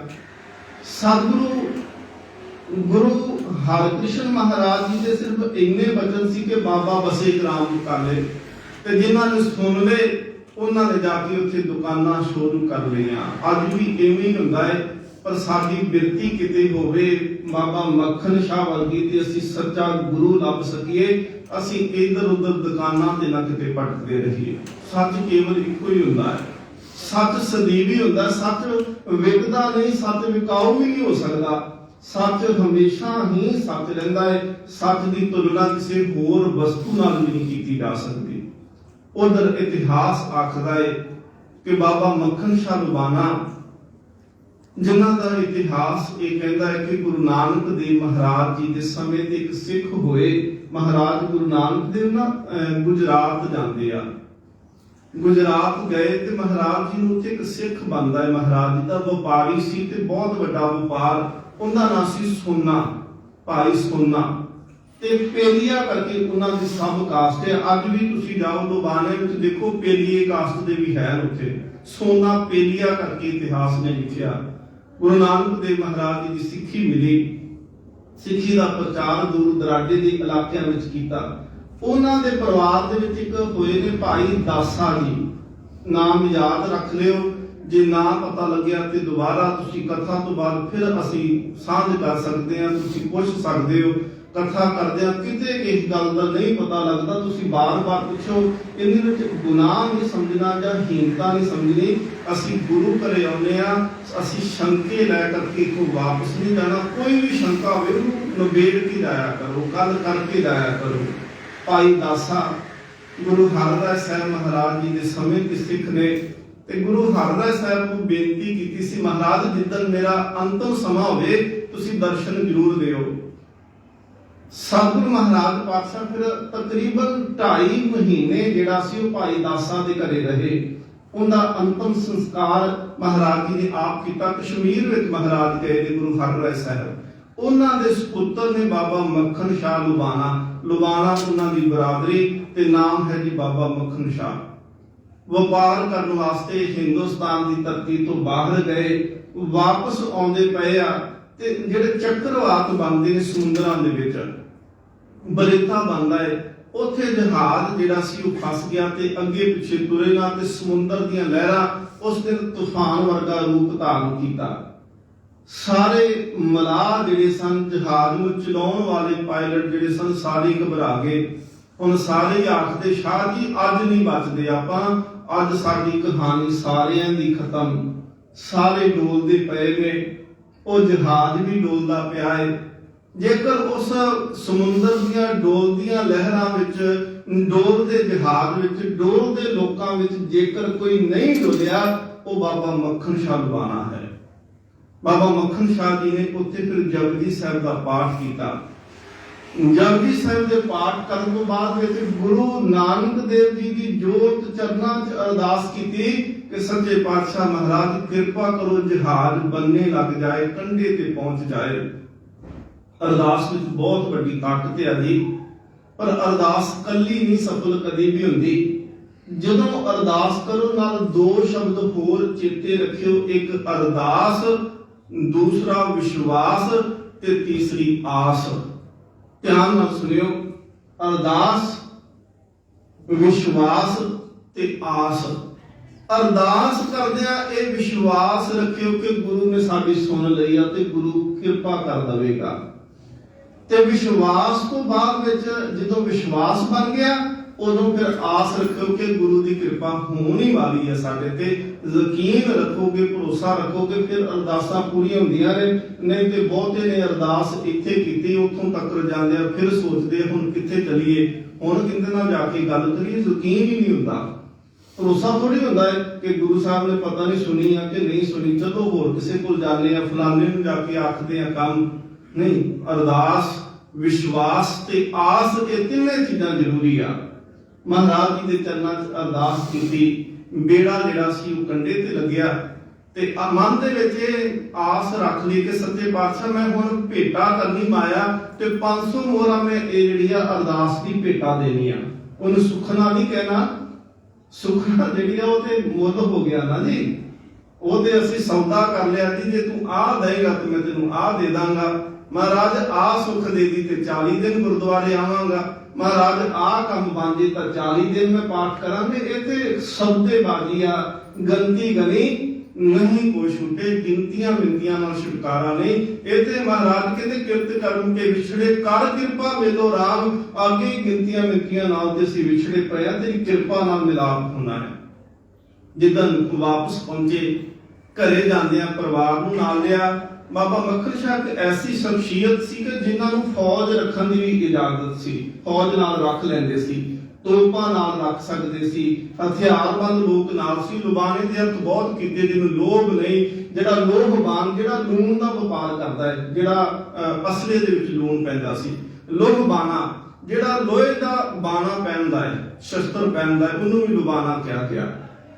ਬਾਬਾ ਮੱਖਣ ਸ਼ਾਹ ਲੁਬਾਣਾ ਘਰੇ ਗਏ, ਪਰਿਵਾਰ ਨੂੰ ਨਾਲ ਲਿਆ ਤੇ ਦਿੱਲੀ ਪਹੁੰਚਦੇ ਆ।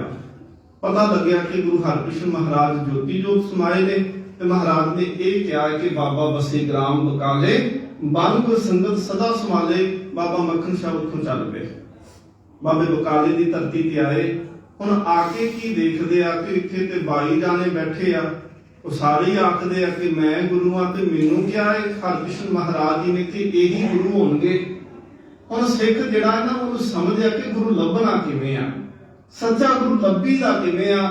ਭਰੋਸਾ ਕਰੋ, ਬਾਣੀ ਨੂੰ ਪੜ੍ਹ ਕੇ ਦੇਖੋ, ਮਹਾਰਾਜ ਸਾਨੂੰ ਦੱਸਣਗੇ ਕਿ ਗੁਰੂ ਦੇ ਵਿੱਚ ਗੁਣ ਕਿਹੜੇ ਹੁੰਦੇ ਨੇ। ਐਵੇਂ ਥੋੜਾ ਕਿ ਕਿਸੇ ਮਗਰ ਵੀ ਲੱਗੇ ਤੇ ਕਿਹਾ ਜੀ ਆਹ ਗੁਰੂ ਬਣ ਗਿਆ ਮੇਰਾ, ਨਹੀਂ। ਬਾਬਾ ਮੱਖਣ ਸ਼ਾਹ ਨੇ ਦੋ ਮੋਹਰਾਂ ਸਾਰਿਆਂ ਦੇ ਅੱਗੇ ਰੱਖ ਦਿੱਤੀਆਂ, ਸਾਰਿਆਂ ਨੇ ਸਰੋਪੇ ਪਾ ਦਿੱਤੇ ਕਿ ਜਿਉਂਦਾ ਰਹੇ, ਵਸਦਾ ਰਹੇ, ਤੇ ਤਰੱਕੀਆਂ ਮਾਣੇ। ਧੀਰ ਮੱਲ ਜਿਹੜਾ ਸੀ ਉਹਨੇ ਵੀ ਉੱਥੇ ਗੱਦੀ ਲਾਈ, ਉਹਦੇ ਕੋਲ ਇੱਕ ਸ਼ੀਹਾਂ ਮਸੰਦ ਸੀ, ਉਹਨੇ ਜਾ ਕੇ ਵੀ ਬਹੁਤ ਪ੍ਰਚਾਰ ਕੀਤਾ ਕਿ ਗੁਰੂ ਪਰਿਵਾਰ ਦੇ ਵਿੱਚੋਂ ਨੇ, ਬਾਬਾ ਗੁਰਦਿੱਤਾ ਜੀ ਦੇ ਪੁੱਤਰ ਨੇ, ਗੁਰੂ ਹਰਕ੍ਰਿਸ਼ਨ ਮਹਾਰਾਜ ਜੀ ਦੇ ਤਾਇਆ ਜੀ ਲੱਗਦੇ ਨੇ। ਇਹਨਾਂ ਨੂੰ ਗੁਰਤਾ ਗੱਦੀ ਦੇ ਕੇ ਗਏ। ਤਾਏ ਨੂੰ ਬਾਬਾ ਕਦੀ ਨਹੀਂ ਆਖਦੇ, ਦਾਦੇ ਨੂੰ ਬਾਬਾ ਆਖੀਦਾ ਸੀ ਉਸ ਵੇਲੇ। ਬਾਬਾ ਮੱਖਣ ਸ਼ਾਹ ਨੇ 5 ਮੋਹਰਾਂ ਰੱਖੀਆਂ ਉੱਥੇ, ਕਿਹਾ ਕਿ ਗੁਰੂ ਕੀ ਸੰਤਾਨ ਆ। ਤੇ ਨਾਲੇ ਜਿਹੜਾ ਗੁਰੂ ਸਾਹਿਬ ਨੇ, ਗੁਰੂ ਅਰਜਨ ਦੇਵ ਜੀ ਨੇ ਹੱਥ ਨਾਲ ਸਰੂਪ ਲਿਖਵਾਇਆ ਪਹਿਲਾ, ਅਗਲੇ ਦਿਨਾਂ 'ਚ ਆਉਣ ਵਾਲੀ ਹੈ ਜੀ ਪਹਿਲਾ ਪ੍ਰਕਾਸ਼ ਪੁਰਬ। ਹੱਥ ਲਿਖਤ ਸਰੂਪ ਜਿਹੜਾ ਭਾਈ ਗੁਰਦਾਸ ਜੀ ਨੇ ਲਿਖਿਆ, ਉਹ ਅੱਜ ਵੀ ਧੀਰ ਮੱਲੀਆਂ ਦੇ ਪਰਿਵਾਰ ਦੇ ਕੋਲ ਆ। ਉਹਨਾਂ ਨੇ ਗੁਰੂ ਗੋਬਿੰਦ ਸਿੰਘ ਮਹਾਰਾਜ ਨੇ ਮੰਗਵਾਇਆ ਸੀ ਤਲਵੰਡੀ ਸਾਬੋ, ਪਰ ਉਹਨਾਂ ਨੇ ਕਿਹਾ ਨਹੀਂ ਅਸੀਂ ਨਹੀਂ ਦੇਣਾ। ਅੱਜ ਵੀ ਉਹਨਾਂ ਦੇ ਪਰਿਵਾਰ ਦੇ ਕੋਲ ਕਰਤਾਰਪੁਰੇ ਉਹਨਾਂ ਦੀ ਫੈਮਿਲੀ ਉੱਥੇ ਧੀਰ ਮੱਲੀਆਂ ਦੀ ਰਹਿੰਦੀ ਹੈ। ਤੇ ਵਿਸਾਖੀ ਦੀ ਵਿਸਾਖੀ, ਕਿਉਂਕਿ ਵਿਸਾਖੀ ਬਹੁਤ ਲੱਗਦੀ ਹੈ ਕਰਤਾਰਪੁਰ, ਫਿਰ ਉਸ ਦਿਨ ਉਸ ਸਰੂਪ ਦੇ ਦਰਸ਼ਨ ਕਰਾਉਂਦੇ ਨੇ। ਇਹ ਛੋਟੀਆਂ ਗੱਲਾਂ ਕਿ ਤੁਹਾਡੀ ਜਾਣਕਾਰੀ ਵਾਸਤੇ ਨਾਲ ਸਾਂਝੀਆਂ ਜ਼ਰੂਰ ਕਰਦਾ ਪਿਆ। ਧੀਰ ਮੱਲ ਉਹਦੇ ਅੱਗੇ 5 ਮੋਹਰਾਂ ਰੱਖੀਆਂ ਬਾਬਾ ਮੱਖਣ ਸ਼ਾਹ ਨੇ। ਉਹਨੇ ਵੀ ਬਹੁਤ ਅਸੀਸਾਂ ਦਿੱਤੀਆਂ, ਬਹੁਤ ਅਸੀਸਾਂ ਦਿੰਦਾ ਪਿਆ ਹੈ। ਤੇ ਬਾਬਾ ਮੱਖਣ ਸ਼ਾਹ ਸੋਚਦਾ ਹੈ ਕਿ ਨਹੀਂ, ਗੁਰੂ ਇੰਨਾ ਵਿਕਾਊ ਨਹੀਂ ਹੋ ਸਕਦਾ ਕਿ 5 ਮੋਹਰਾਂ ਰੱਖੋ ਤੇ ਅਸੀਸਾਂ ਦੇ ਢੇਰ ਹੀ ਲਾ ਦੇਵੇ। ਉਹਨੇ ਪੁੱਛਿਆ ਹੀ ਨਾ ਹੋਵੇ। ਹੁਣ ਬਾਬਾ ਮੱਖਣ ਸ਼ਾਹ ਰਬਾਨਾ ਫਿਰ ਅਰਦਾਸ ਕੀਤੀ, ਕਹਿ ਲੱਗੇ ਸੱਚੇ ਪਾਤਸ਼ਾਹ ਮਹਾਰਾਜ, ਧੰਨ ਗੁਰੂ ਨਾਨਕ ਦੇਵ ਮਹਾਰਾਜ ਜੀ ਦੀ 9ਵੀਂ ਜੋਤ, ਮੇਰਾ ਹੁਣ ਮਨ ਜਿਹੜਾ ਹੈ ਉਹ ਉਸ ਜਹਾਜ਼ ਵਾਂਗੂ ਡੋਲਦਾ ਪਿਆ ਹੈ। ਜਿਵੇਂ ਤੁਸੀਂ ਜਹਾਜ਼ ਨੂੰ ਕੰਢੇ ਤੇ ਲਾ ਦਿੱਤਾ, ਐਵੇਂ ਸਤਿਗੁਰੂ ਮਹਾਰਾਜ ਮੇਰੇ ਟਿਕਦੇ ਮਨ ਨੂੰ, ਡੋਲਦੇ ਮਨ ਨੂੰ ਟਿਕਾ ਕਰਕੇ ਮਹਾਰਾਜ ਬੰਨੇ ਲਾਓ ਤਾਂ ਕਿ ਤੁਹਾਡੇ ਦਰਸ਼ਨ ਹੋ ਸਕਣ। ਪੁੱਛਿਆ ਉੱਥੇ ਕਿਸੇ ਨੂੰ, ਕਹਿੰਦੇ ਹੋਰ ਕੋਈ ਹੈ ਇੱਥੇ? ਕਹਿ ਲੱਗੇ ਜੀ ਹਾਂ, ਗੁਰੂ ਤੇਗ ਬਹਾਦਰ ਮਹਾਰਾਜ ਨੂੰ ਇਸ਼ਾਰਾ ਕੀਤਾ ਜੀ। ਤੇਗ ਬਹਾਦਰ ਗੁਰੂ ਹਰਗੋਬਿੰਦ ਸਾਹਿਬ ਜੀ ਦੇ ਛੋਟੇ ਪੁੱਤਰ, ਉਹ ਵੀ ਇੱਥੇ ਰਹਿੰਦੇ ਨੇ, ਪਰ ਉਹ ਬਾਹਰ ਬੂਰ ਨਹੀਂ ਬਹੁਤਾ ਆਉਂਦੇ, ਕਿਸੇ ਨੂੰ ਮਿਲਦੇ ਨਹੀਂ। ਜਦੋਂ ਦਿਲ ਕਰਦਾ ਹੈ ਉਹ ਘੋੜੀ ਦੇ ਉੱਤੇ ਚੜ੍ਹਦੇ ਨੇ ਤੇ ਸੈਰ ਕਰਨ ਨਿਕਲ ਜਾਂਦੇ, ਬਹੁਤਾ ਸਮਾਂ ਘਰ ਦੇ ਵਿੱਚ ਹੀ ਰਹਿੰਦੇ ਆ। ਗਏ ਮਾਤਾ ਨਾਨਕੀ ਜੀ ਨੂੰ ਨਮਸਕਾਰ ਕੀਤੀ, ਪੁੱਛਿਆ ਜੀ ਮੈਂ ਸਤਿਗੁਰੂ ਦੇ ਪੁੱਤਰ ਦੇ ਦਰਸ਼ਨ ਕਰਨੇ ਨੇ। ਉਹਨਾਂ ਤੇ ਨਹੀਂ ਕਰਨੇ, ਮਨਾ ਕੀਤਾ।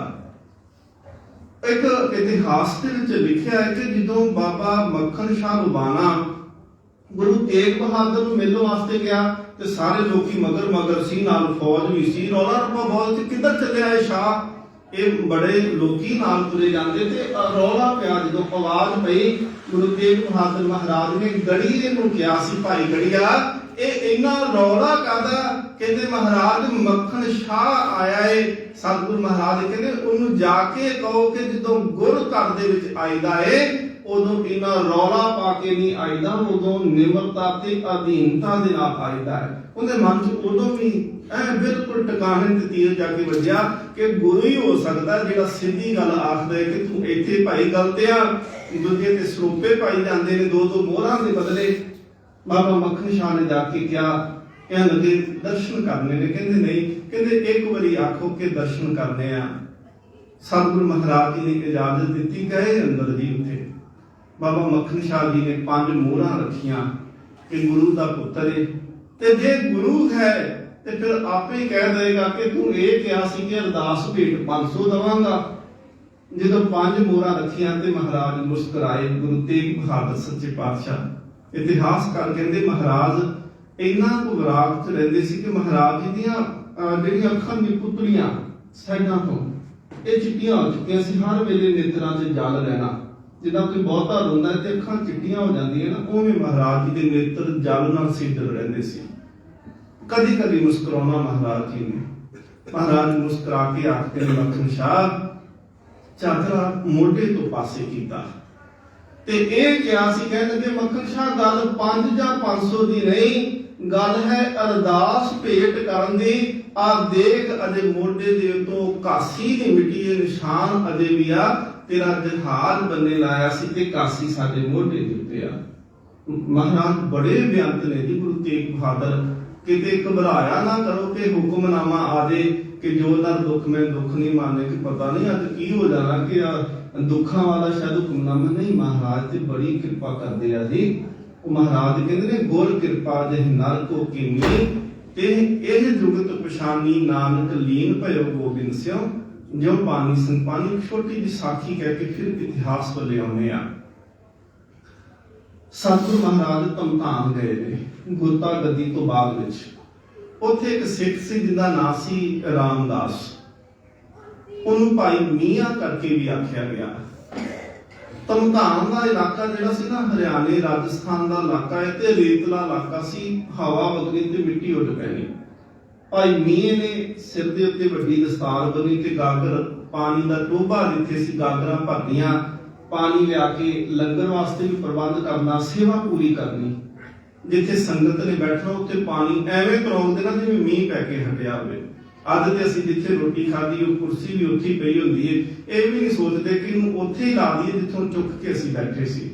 ਅੱਜ ਤੇ ਅਸੀਂ ਜਿੱਥੇ ਕੋਈ ਸਬਜ਼ੀ ਡੁੱਲ ਜਾਏ ਅਸੀਂ ਚਾਦਰਾਂ ਦੇ ਨਾਲ ਪ੍ਰਸ਼ਾਦ ਖਾਣੇ, ਘਰ 'ਚ ਨਹੀਂ ਨਾ ਇਸ ਤਰ੍ਹਾਂ ਕਰਦੇ ਅਸੀਂ ਕਿ ਜਿੱਥੇ ਬੈੱਡ ਦੇ ਉੱਤੇ ਸੋਫੇ ਦੇ ਉੱਤੇ ਰੋਟੀ ਬੈਠ ਕੇ ਖਾਈਏ। ਕਦੀ ਹੱਥ ਅਸੀਂ ਪੂੰਝੇ ਆ ਜੀ ਉਹਨਾਂ ਨਾਲ, ਕਿਉਂਕਿ ਅਸੀਂ ਕਹਿੰਦੇ ਨਹੀਂ ਇਹ ਸਾਡਾ ਘਰ ਏ। ਗੁਰੂ ਨੂੰ ਅਸੀਂ ਮੰਨਦੇ ਨਹੀਂ ਆ ਕਿ ਗੁਰਦੁਆਰਾ ਵੀ ਸਾਡਾ ਘਰ ਹੈ। ਗੁਰੂਦੁਆਰੇ ਹੋਏ ਸੋਝੀ ਪਾਈ ਸੀ, ਇੱਥੇ ਆ ਕੇ ਤਾਂ ਸੋਝੀ ਮਿਲਣੀ ਸੀ, ਪਰ ਇੱਥੇ ਆ ਕੇ ਅਸੀਂ ਲਾਪਰਵਾਹ ਇੰਨੇ ਹੋ ਜਾਂਦੇ। ਜਿਹੜੀ ਚੀਜ਼ ਜਿੱਥੇ ਅਸੀਂ ਕਹਿੰਦੇ ਸਾਨੂੰ ਕੀ ਜੀ, ਇੱਥੇ ਗ੍ਰੰਥੀ ਨੇ, ਇੱਥੇ ਸੇਵਾਦਾਰ ਨੇ, ਇਹ ਸਾਡਾ ਕੰਮ ਥੋੜੀ, ਅਸੀਂ ਤਾਂ ਆਏ ਸਹਾਨ ਕਰਕੇ ਚੱਲੇ ਆ ਕਿ ਮਹਾਰਾਜ ਆਏ ਆ, ਹਫ਼ਤੇ ਬਾਅਦ ਆਏ ਆ, ਪੌਂਡ ਵੀ ਪਾ ਦਿੱਤਾ, ਪੰਜ ਵੀ ਰੱਖ ਦਿੱਤੇ ਆ, ਅਰਦਾਸ ਵੀ ਕਰਾ ਦਿੱਤੀ, ਬਸ ਚੱਲੇ ਅਸੀਂ ਜੀ, ਹੁਣ ਸਾਡਾ ਕੰਮ ਨਹੀਂ। ਪਰ ਮਹਾਰਾਜ ਕਹਿੰਦੇ ਬਿਨ ਸੇਵਾ ਧ੍ਰਿਗ ਹੱਥ ਪੈਰ ਹੋਰ ਨਿਰਭਰ ਕਰਨੀ। ਮਹਾਰਾਜ ਕਹਿੰਦੇ ਨੇ ਹੱਥ ਪੈਰ ਉਹ ਸਿੱਧੇ ਸ਼ਬਦ ਹੈ ਜੀ, ਲਾਹਨਤ ਯੋਗ ਨੇ, ਤ੍ਰਿਕਾਰ ਨੇ, ਮੁਰਦਾ ਨੇ ਉਹ ਹੱਥ ਪੈਰ ਜਿਹੜੇ ਸੇਵਾ ਨਹੀਂ ਕਰਦੇ। ਭਾਈ ਮੀਆਂ ਉਹਨੇ ਇੰਨੀ ਸੇਵਾ ਕਰਦੀ, ਇੱਕ ਦਿਨ ਨਾ ਉਹਨਾਂ ਨੇ ਕੇਸਕੀ ਖੋਲੀ, ਆਪਣੀ ਕੇਸਕੀ ਖੋਲੀ, ਪਾਸੇ ਦੇ ਬੈਠ ਕੇ ਲੋਕ ਕੇ ਵਿਖਾਵਾ ਨਹੀਂ ਕੀਤਾ ਕਿ ਮੈਂ ਬੜੀਆਂ ਗਾਗਰਾਂ ਢੋਈਆਂ ਨੇ, ਪਾਸੇ ਬੈਠ ਕੇ ਕੇਸਕੀ ਖੋਲਦੇ ਆ। ਕੇਸਕੀ ਖੋਲ ਕੇ ਨਾ ਸਿਰ ਦੇ ਵਿੱਚ ਜ਼ਖਮ ਹੋਇਆ ਪਿਆ ਸੀ, ਲਹੂ ਵਾਕੇ ਜ਼ਖਮ ਹੋ ਕੇ ਵਾਲ ਜੁੜ ਚੁੱਕੇ ਸੀ। ਉਹਲੇ ਤੇ ਬੈਠ ਕੇ ਨਾ ਵਾਲ ਕੱਲੇ ਕੱਲੇ ਕਰਦੇ ਪਏ, ਜੁੜੇ ਹੋਏ ਵਾਲਾਂ ਨੂੰ। ਮਾਤਾ ਨਾਨਕੀ ਜੀ ਨੇ ਵੇਖ ਲਿਆ, ਦੂਰੋਂ ਦੇਖਿਆ, ਹੁਣ ਫਿਰ ਲਕਾਉਂਦੇ ਨੇ ਗੱਲ ਨੂੰ, ਜੂੜਾ ਲਵੇਟਿਆ, ਕੇਸਕੀ ਲਵੇਟੀ, ਗਾਗਰ ਚੁੱਕੀ, ਉਸ ਵੇਲੇ ਤੁਰ ਪਏ। ਮਾਤਾ ਨਾਨਕੀ ਜੀ ਆਖਦੇ ਗੁਰੂ ਤੇਗ ਬਹਾਦਰ ਨੂੰ, ਕਹਿਣ ਲੱਗੇ ਸਤਿਗੁਰੂ ਤੂੰ ਇੰਨੇ ਸਿੱਖਾਂ ਤੇ ਕਿਰਪਾ ਕਰਦਾ, ਕਈ ਦਰਸ਼ਨ ਕਰਨ ਵਾਸਤੇ ਆਉਂਦੇ ਨੇ, ਦੀਵਾਨ 'ਚ ਬੈਠਦੇ ਨੇ, ਇੱਕ ਗੁਰਪਾਸ ਇੱਕ ਗੁਰਕਾਰੇ ਲਾਈਆਂ, ਕਈਆਂ ਨੂੰ ਤੂੰ ਕੋਲ ਬਿਠਾਉਣਾ, ਕਈਆਂ ਨੂੰ ਤੂੰ ਕਾਰ ਦੇ ਵਿੱਚ ਲਾਇਆ ਹੈ। ਮਹਾਰਾਜ ਪਰ ਉਹਦੇ ਤੇ ਤਰਸ ਕਰੋ, ਦੇਖੋ ਸਿਰ ਜ਼ਖਮ ਹੋ ਚੁੱਕੇ ਉਹਦੇ ਸਿਰ ਦੇ ਉੱਤੇ। ਮਹਾਰਾਜ ਤੁਸੀਂ ਦੇਖਿਆ ਨਹੀਂ ਕਦੀ?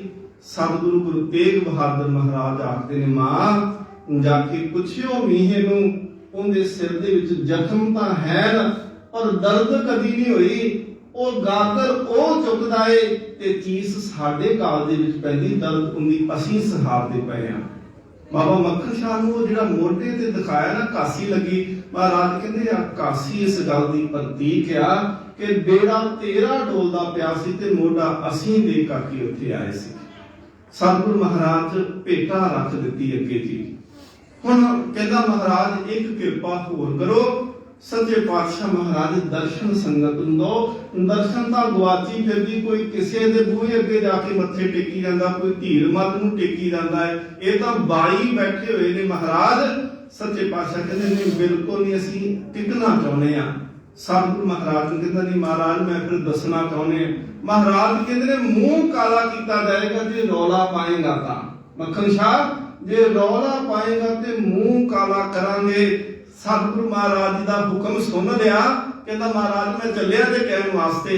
ਬਾਹਰ ਗਏ, ਜਿੱਥੇ ਰੋਟੀਆਂ ਪਕਾਉਂਦੇ ਸੀ ਮਾਤਾ ਨਾਨਕੀ ਮਾਤਾ ਗੁਜਰੀ, ਤਵਾ ਫੜਿਆ, ਕਾਲਖ ਹੱਥਾਂ ਨੂੰ ਲਾਈ, ਚਿਹਰੇ ਤੇ ਲਾ ਲਈ, ਲਓ ਮਹਾਰਾਜ ਤੁਹਾਡਾ ਹੁਕਮ ਪੂਰਾ। ਕੋਠੇ ਦੇ ਉੱਤੇ ਚੜ ਕਰਕੇ ਪੱਲੂ ਫੇਰ ਕੇ ਆਖਿਆ ਸੀ, ਭੁੱਲੀਏ ਸੰਗਤੇ ਸਾਚਾ ਗੁਰੂ ਲਾਦੋ ਰੇ, ਸਾਚਾ ਗੁਰੂ ਲਾਦੋ ਰੇ, ਗੁਰੂ ਲਾਦੋ ਰੇ।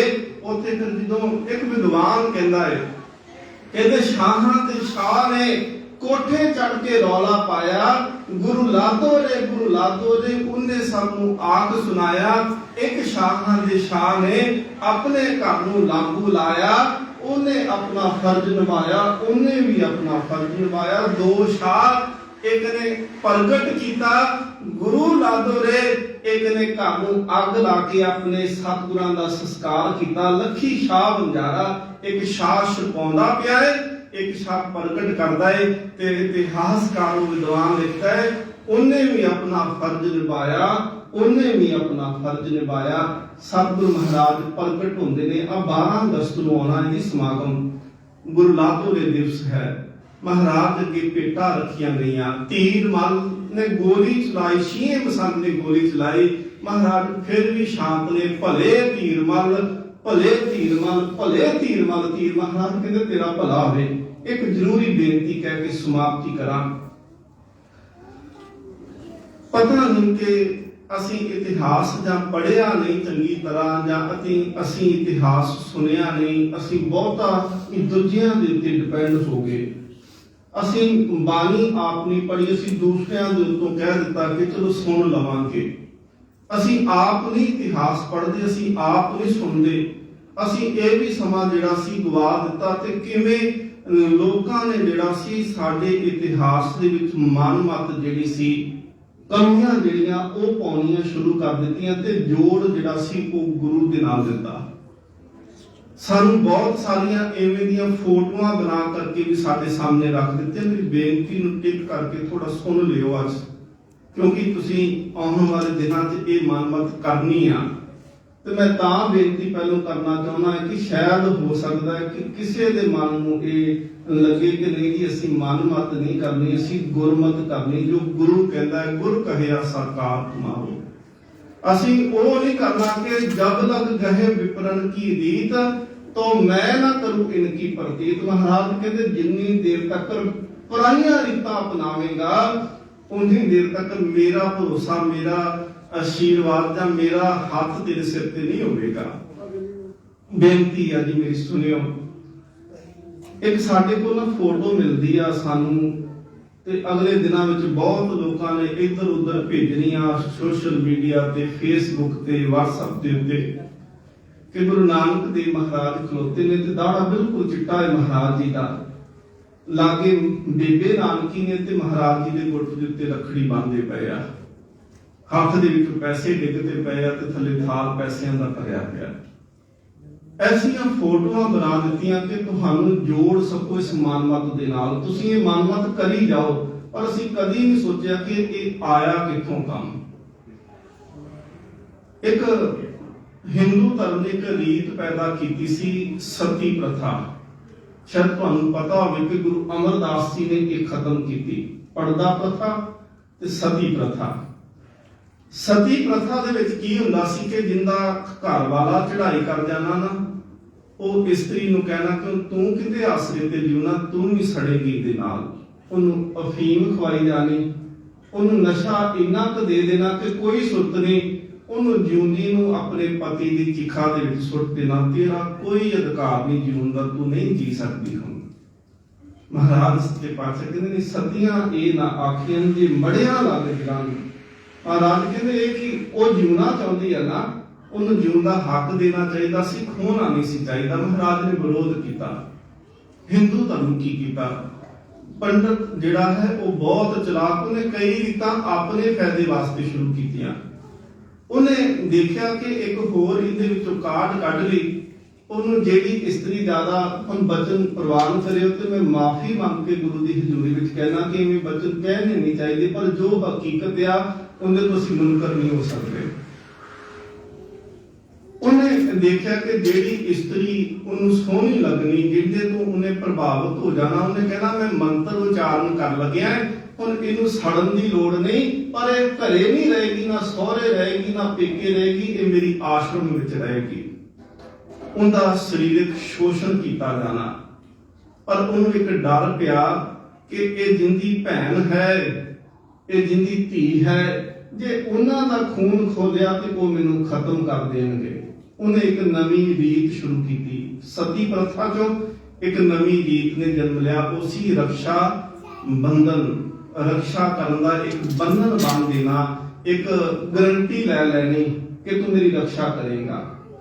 रखड़ी जिहड़ी सी वो तीन तरह की शुरू की गई। एक पंडित जिहड़ा सी वो जजमान जिन्हां तो उन्हें पैसा दक्षिणा लैंदा सी उन्हां दे हत्थां ते बन्ननी। एक रखड़ी वो सी कह देना कि तू मेरी पई राखी करनी है, तेरा ये फर्ज बनता है, तू मेरे ये फर्ज का धागा बन दिता तेरे गुट दे उत्ते मैं। दूसरा कि औरत कदी भी ना सोचे कि मैं अपनी राखी आप कर सकती है, तेरी राखी तेरा पति करेगा। एक रखड़ी घर वाली ने घर वाले नूं बन्ननी। जे जवान है तो तेरा भरा तेरी राखी करेगा, जे तू विआही है तो तेरा पति तेरी राखी करेगा। एक रखड़ी भैन ने भरा नूं बन्ननी, घर वाली ने पति नूं बन्ननी, पंडित ने जजमान नूं बन देनी।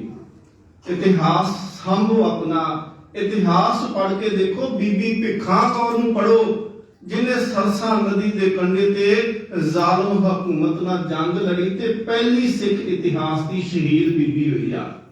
बीबी शरण कौर का इतिहास पढ़ के देखो जिन्हें 40 सिंघां दा ते साहिबजादे दा संस्कार चमकौर की जंग तो बाद कीता ते जालिमां दे नाल लड़दी हुई शहीदी प्राप्त कीती आ। ਮਾਤਾ ਗੁਜਰੀ ਦਾ ਇਤਿਹਾਸ ਪੜੋ, ਜਿਹੜੇ ਸਿੱਖ ਧਰਮ ਦੀ ਤੀਸਰੀ ਸ਼ਹੀਦ ਬੀਬੀ ਆ, ਬੀਬੀ ਭਾਗ ਕੌਰ ਦਾ ਇਤਿਹਾਸ ਪੜ੍ਹ ਕੇ ਵੇਖੋ, ਜਿਹਨੂੰ ਜਿੰਦਾ ਸ਼ਹੀਦ ਦਾ ਖਿਤਾਬ ਦਿੱਤਾ ਮਹਾਰਾਜ ਨੇ ਮੁਕਤਸਰ ਦੀ ਜੰਗ ਵਿੱਚ। ਉਹਨੇ ਵੀ ਤੇਗ ਭਰ ਕੇ ਲੜੀ ਸੀ। ਉੱਥੇ ਫਿਰ ਉਹਨੇ 3 ਰੱਖੜੀਆਂ ਬਣਾਈਆਂ, ਇੱਕ ਜਜ਼ਮਾਨ ਦੀ, ਇੱਕ ਪਤੀ ਪਤਨੀ ਬੰਨੇ ਤੇ ਇੱਕ ਭੈਣ ਜਿਹੜੀ ਸੀ ਉਹ ਭਰਾ ਨੂੰ ਬੰਨੇ। ਇਹ ਜਿਹੜਾ ਸੀ ਇਸ ਕਰਕੇ ਸੀ ਕਿ ਇੱਕ ਤਾਂ ਜਿਹੜਾ ਸੀ ਉਹ ਵਾਅਦਾ ਲੈ ਲਿਆ ਜਾਵੇ ਕਿ ਤੂੰ ਮੇਰੀ ਰਾਖੀ ਕਰੇਗਾ। ਦੂਸਰਾ ਇਹ ਸੀ ਕਿ ਔਰਤ ਜਿਹੜੀ ਹੈ ਉਹਨੂੰ ਬਹੁਤ ਸਾਰੇ ਐਸੇ ਵਚਨ ਸੀ ਕਿ ਪਸ਼ੂ ਢੋਰ ਸ਼ੂਦਰ ਪਸ ਨਾਰੀ ਇਹ ਸਭ ਤਾੜਨ ਕੀ ਹਿਤਕਾਰੀ। ਪਸ਼ੂ ਹੋਵੇ, ਮੂਰਖ ਹੋਵੇ, ਪਸ਼ੂ ਢੋਰ ਤੇ ਨਾਰੀ ਇਸਤਰੀ ਜਿਹੜੀ ਹੈ, ਇਹ ਮੂਰਖ ਜਿਹੜਾ ਹੈ, ਇਹਨਾਂ ਸਾਰਿਆਂ ਨੂੰ ਕਹਿੰਦੇ ਨੇ ਕਿ ਤਾੜ ਕੇ ਰੱਖਣਾ ਚਾਹੀਦਾ ਹੈ, ਜਾਂ ਸਿੱਧਾ ਕਹੋ ਕਿ ਕਹਿੰਦੇ ਜੁੱਤੀ ਥੱਲੇ ਰੱਖਣਾ ਚਾਹੀਦਾ ਹੈ। ਪਰ ਸਤਿਗੁਰੂ ਮਹਾਰਾਜ ਕਹਿੰਦੇ ਨਹੀਂ, ਬਿਲਕੁਲ ਨਹੀਂ। ਸੋ ਕਿਉ ਮੰਦਾ ਆਖੀਐ ਜਿਤ ਜੰਮੇ ਰਾਜਾਨ। ਮਹਾਰਾਜ ਕਹਿੰਦੇ ਜਿੰਦੀ ਕੁੱਖ ਦੇ ਵਿੱਚੋਂ ਰਾਜੇ ਪੈਦਾ ਹੋਏ, ਜਿੰਦੀ ਕੁੱਖ ਦੇ ਵਿੱਚੋਂ ਸਤਿਗੁਰੂ ਮਹਾਰਾਜ ਪਾਸੇ ਕਹਿੰਦੇ ਭਗਤਾਂ ਨੇ ਜਨਮ ਲਿਆ, ਸੰਤਾਂ ਨੇ ਲਿਆ, ਅਵਤਾਰਾਂ ਨੇ ਲਿਆ, ਤੁਸੀਂ ਉਸ ਇਸਤਰੀ ਨੂੰ ਮਾੜਾ ਆਖਦੇ ਪਏ ਹੋ। ਕਿਸੇ ਧਰਮ ਦੇ ਵਿੱਚ ਇਸਤਰੀ ਦਾ ਨਾਮ ਨਹੀਂ ਆਉਂਦਾ। ਕੋਈ ਗ੍ਰੰਥ ਪੜ੍ਹ ਕੇ ਦੇਖ ਲਓ, ਸਤਿਗੁਰੂ ਮਹਾਰਾਜ ਜੀ ਦੀ ਬਾਣੀ ਪੜ੍ਹ ਕੇ ਵੇਖੋ, ਮਹਾਰਾਜ ਕਹਿੰਦੇ ਨੇ ਬਲਵੰਡ ਖੀਵੀ ਨੇਕ ਜਨ ਜਿਨ ਬਹੁਤੀ ਸ਼ੌਂਕ ਤਰਾਲੀ, ਲੰਗਰ ਦੌਲਤ ਵੰਡੀਏ ਰਸ ਅੰਮ੍ਰਿਤ ਖੀਰ ਕੇ ਆਲੀ। ਮਾਤਾ ਖੀਵੀ ਦਾ ਨਾਮ ਇਤਿਹਾਸ ਦੇ ਵਿੱਚ ਗੁਰੂ ਗ੍ਰੰਥ ਸਾਹਿਬ ਮਹਾਰਾਜ ਵਿੱਚ ਸ਼ਾਮਲ ਕੀਤਾ ਗਿਆ। ਜੇ ਗੁਰੂ ਸੰਗਤ ਨੂੰ ਨਾਮ ਦਾ ਭੋਜਨ ਦਿੰਦੇ ਆ ਤੇ ਮਾਤਾ ਖੀਵੀ ਜੀ ਲੰਗਰ ਤਿਆਰ ਕਰਕੇ ਸੰਗਤ ਨੂੰ ਛਕਾਉਂਦੇ, ਬਰਾਬਰਤਾ ਦਾ ਅਧਿਕਾਰ ਦਿੱਤਾ। ਜਿਸ ਦਿਨ ਸਤਿਗੁਰੂ ਮਹਾਰਾਜ ਪਾਤਸ਼ਾਹ ਜੀ ਲਾਦੋਰੇ ਗੁਰੂ ਲਾਦੋਰੇ ਦਿਵਸ ਆਉਂਦਾ ਹੈ, ਉਸ ਦਿਨ ਸਤਿਗੁਰੂ ਮਹਾਰਾਜ ਪ੍ਰਗਟ ਹੁੰਦੇ ਨੇ ਤੇ ਇਸ ਦਿਹਾੜੇ ਨੂੰ ਜਿਹੜਾ ਸੀ ਉਹ ਰੱਖੜੀ ਦੇ ਨਾਲ ਜੋੜ ਦਿੱਤਾ ਗਿਆ ਤੇ ਇਹਨੂੰ ਕਿਹਾ ਗਿਆ ਬੜਾ ਜਿਹੜਾ ਸੀ ਇਹਨੂੰ ਰੱਖੜ ਪੁੰਨਿਆ ਕਰਕੇ ਬਾਬੇ ਬਕਾਲੇ ਮਨਾਉਂਦੇ ਰਹੇ। ਬੇਨਤੀ ਇਹ ਕਰਨੀ ਆ ਕਿ ਦੇਖੋ ਭੈਣ ਭਰਾ ਦਾ ਪਿਆਰ ਜਿਹੜਾ ਹੈ ਉਹ ਧਾਗਿਆਂ ਦਾ ਮੁਹਤਾਜ ਨਹੀਂ ਹੈ ਕਿ ਇੱਕ ਧਾਗਾ ਬੰਨਾਂਗੇ ਤੇ ਤਾਂ ਪਿਆਰ ਨਿਭੇਗਾ। ਹੁਣ ਭੈਣ ਇੰਡੀਆ ਬੈਠੀ ਹੋਵੇ, ਭਰਾ ਇੰਗਲੈਂਡ ਬੈਠਾ ਹੋਵੇ, ਜੇ ਭੈਣ ਦੇ ਉੱਪਰ ਕੋਈ ਮੁਸੀਬਤ ਆਏ ਤੇ ਭਰਾ ਕਿੰਨੀ ਛੇਤੀ ਪਹੁੰਚੇਗਾ ਉੱਥੇ ਦੱਸੋ। ਤੇ ਜੇ ਇਹੀ ਅਰਦਾਸ ਕਰੀਏ ਕਿ ਮਹਾਰਾਜ ਕਿ ਬੀਬੀਆਂ ਦੇ ਵਿੱਚ ਵੀ ਇੰਨੀ ਤਾਕਤ ਹੋਵੇ ਕਿ ਆਪਣੀ ਰਾਖੀ ਆਪ। ਤੁਸੀਂ ਸ਼ਾਇਦ ਪੜ੍ਹਿਆ ਹੋਵੇ ਕਿ ਅਨੰਦਪੁਰ ਸਾਹਿਬ ਨਾਲ 2 ਸਿੱਖ ਕੁੜੀਆਂ ਨੌਜਵਾਨ ਉਹ ਸ਼ਾਮ ਦੇ ਸਮੇਂ ਸਟੇਸ਼ਨ ਤੇ ਗਈਆਂ, ਕੋਈ ਰਿਸ਼ਤੇਦਾਰ ਨੇ ਆਉਣਾ ਸੀ। ਉੱਥੇ 2 ਪੁਲਿਸ ਵਾਲੇ ਸੀ ਤੇ ਸ਼ਰਾਬ ਪੀਤੀ ਹੋਈ ਸੀ ਉਹਨਾਂ ਨੇ। ਤੇ ਸ਼ਾਮ ਦਾ ਸਮਾਂ ਅਨੰਦਪੁਰ ਸਾਹਿਬ ਸਿਆਲ ਦੇ ਦਿਨ, ਹਨੇਰਾ ਵੀ ਜਲਦੀ ਹੋ ਗਿਆ, ਪਹਾੜੀ ਇਲਾਕਾ। ਉਹਨਾਂ ਨੇ ਉਹ ਜਿਹੜੇ ਪੁਲਿਸ ਵਾਲੇ ਸੀ, ਨੀਂਦ ਖਰਾਬ ਹੋਈ, ਉਹਨਾਂ ਕੁੜੀਆਂ ਤੇ ਹੱਥ ਪਾਉਣ ਲੱਗੇ। ਉਹ ਅਮਰਧਾਰੀ ਸਨ, ਕਿਰਪਾਨਾਂ ਪਹਿਨੀਆਂ ਸੀ। ਉਹਨਾਂ ਨੇ ਆਪਣੀਆਂ ਕਿਰਪਾਨਾਂ ਕੱਢੀਆਂ ਤੇ ਉਹਨਾਂ ਨਾਲ ਉਹਨਾਂ ਦਾ ਮੁਕਾਬਲਾ ਕੀਤਾ, ਜ਼ਖਮੀ ਕਰ ਦਿੱਤਾ। ਉਹ ਉੱਥੇ ਢੇਰੀ ਹੋ ਗਏ, ਆਪ ਉਹ ਸਹੀ ਸਲਾਮਤ ਘਰ ਦੇ ਵਿੱਚ ਆ ਗਿਆ। ਸਤਿਗੁਰੂ ਮਹਾਰਾਜ ਨੇ ਸਾਨੂੰ ਤਾਕਤ ਦਿੱਤੀ ਹੈ, ਭਰੋਸਾ ਦਿੱਤਾ ਹੈ, ਕਮਜ਼ੋਰ ਨਹੀਂ ਮਹਾਰਾਜ ਨੇ ਬਣਾਇਆ। ਸੋ ਸਤਿਗੁਰੂ ਮਹਾਰਾਜ ਕਹਿੰਦੇ ਨੇ ਕਿ ਕੋਈ ਵੀ ਮਨਮਤ ਦੀ ਰੀਤ ਹੈ, ਉਹਨੂੰ ਕਰਨ ਤੋਂ ਪਹਿਲਾਂ ਉਹਦੇ ਪਿੱਛੇ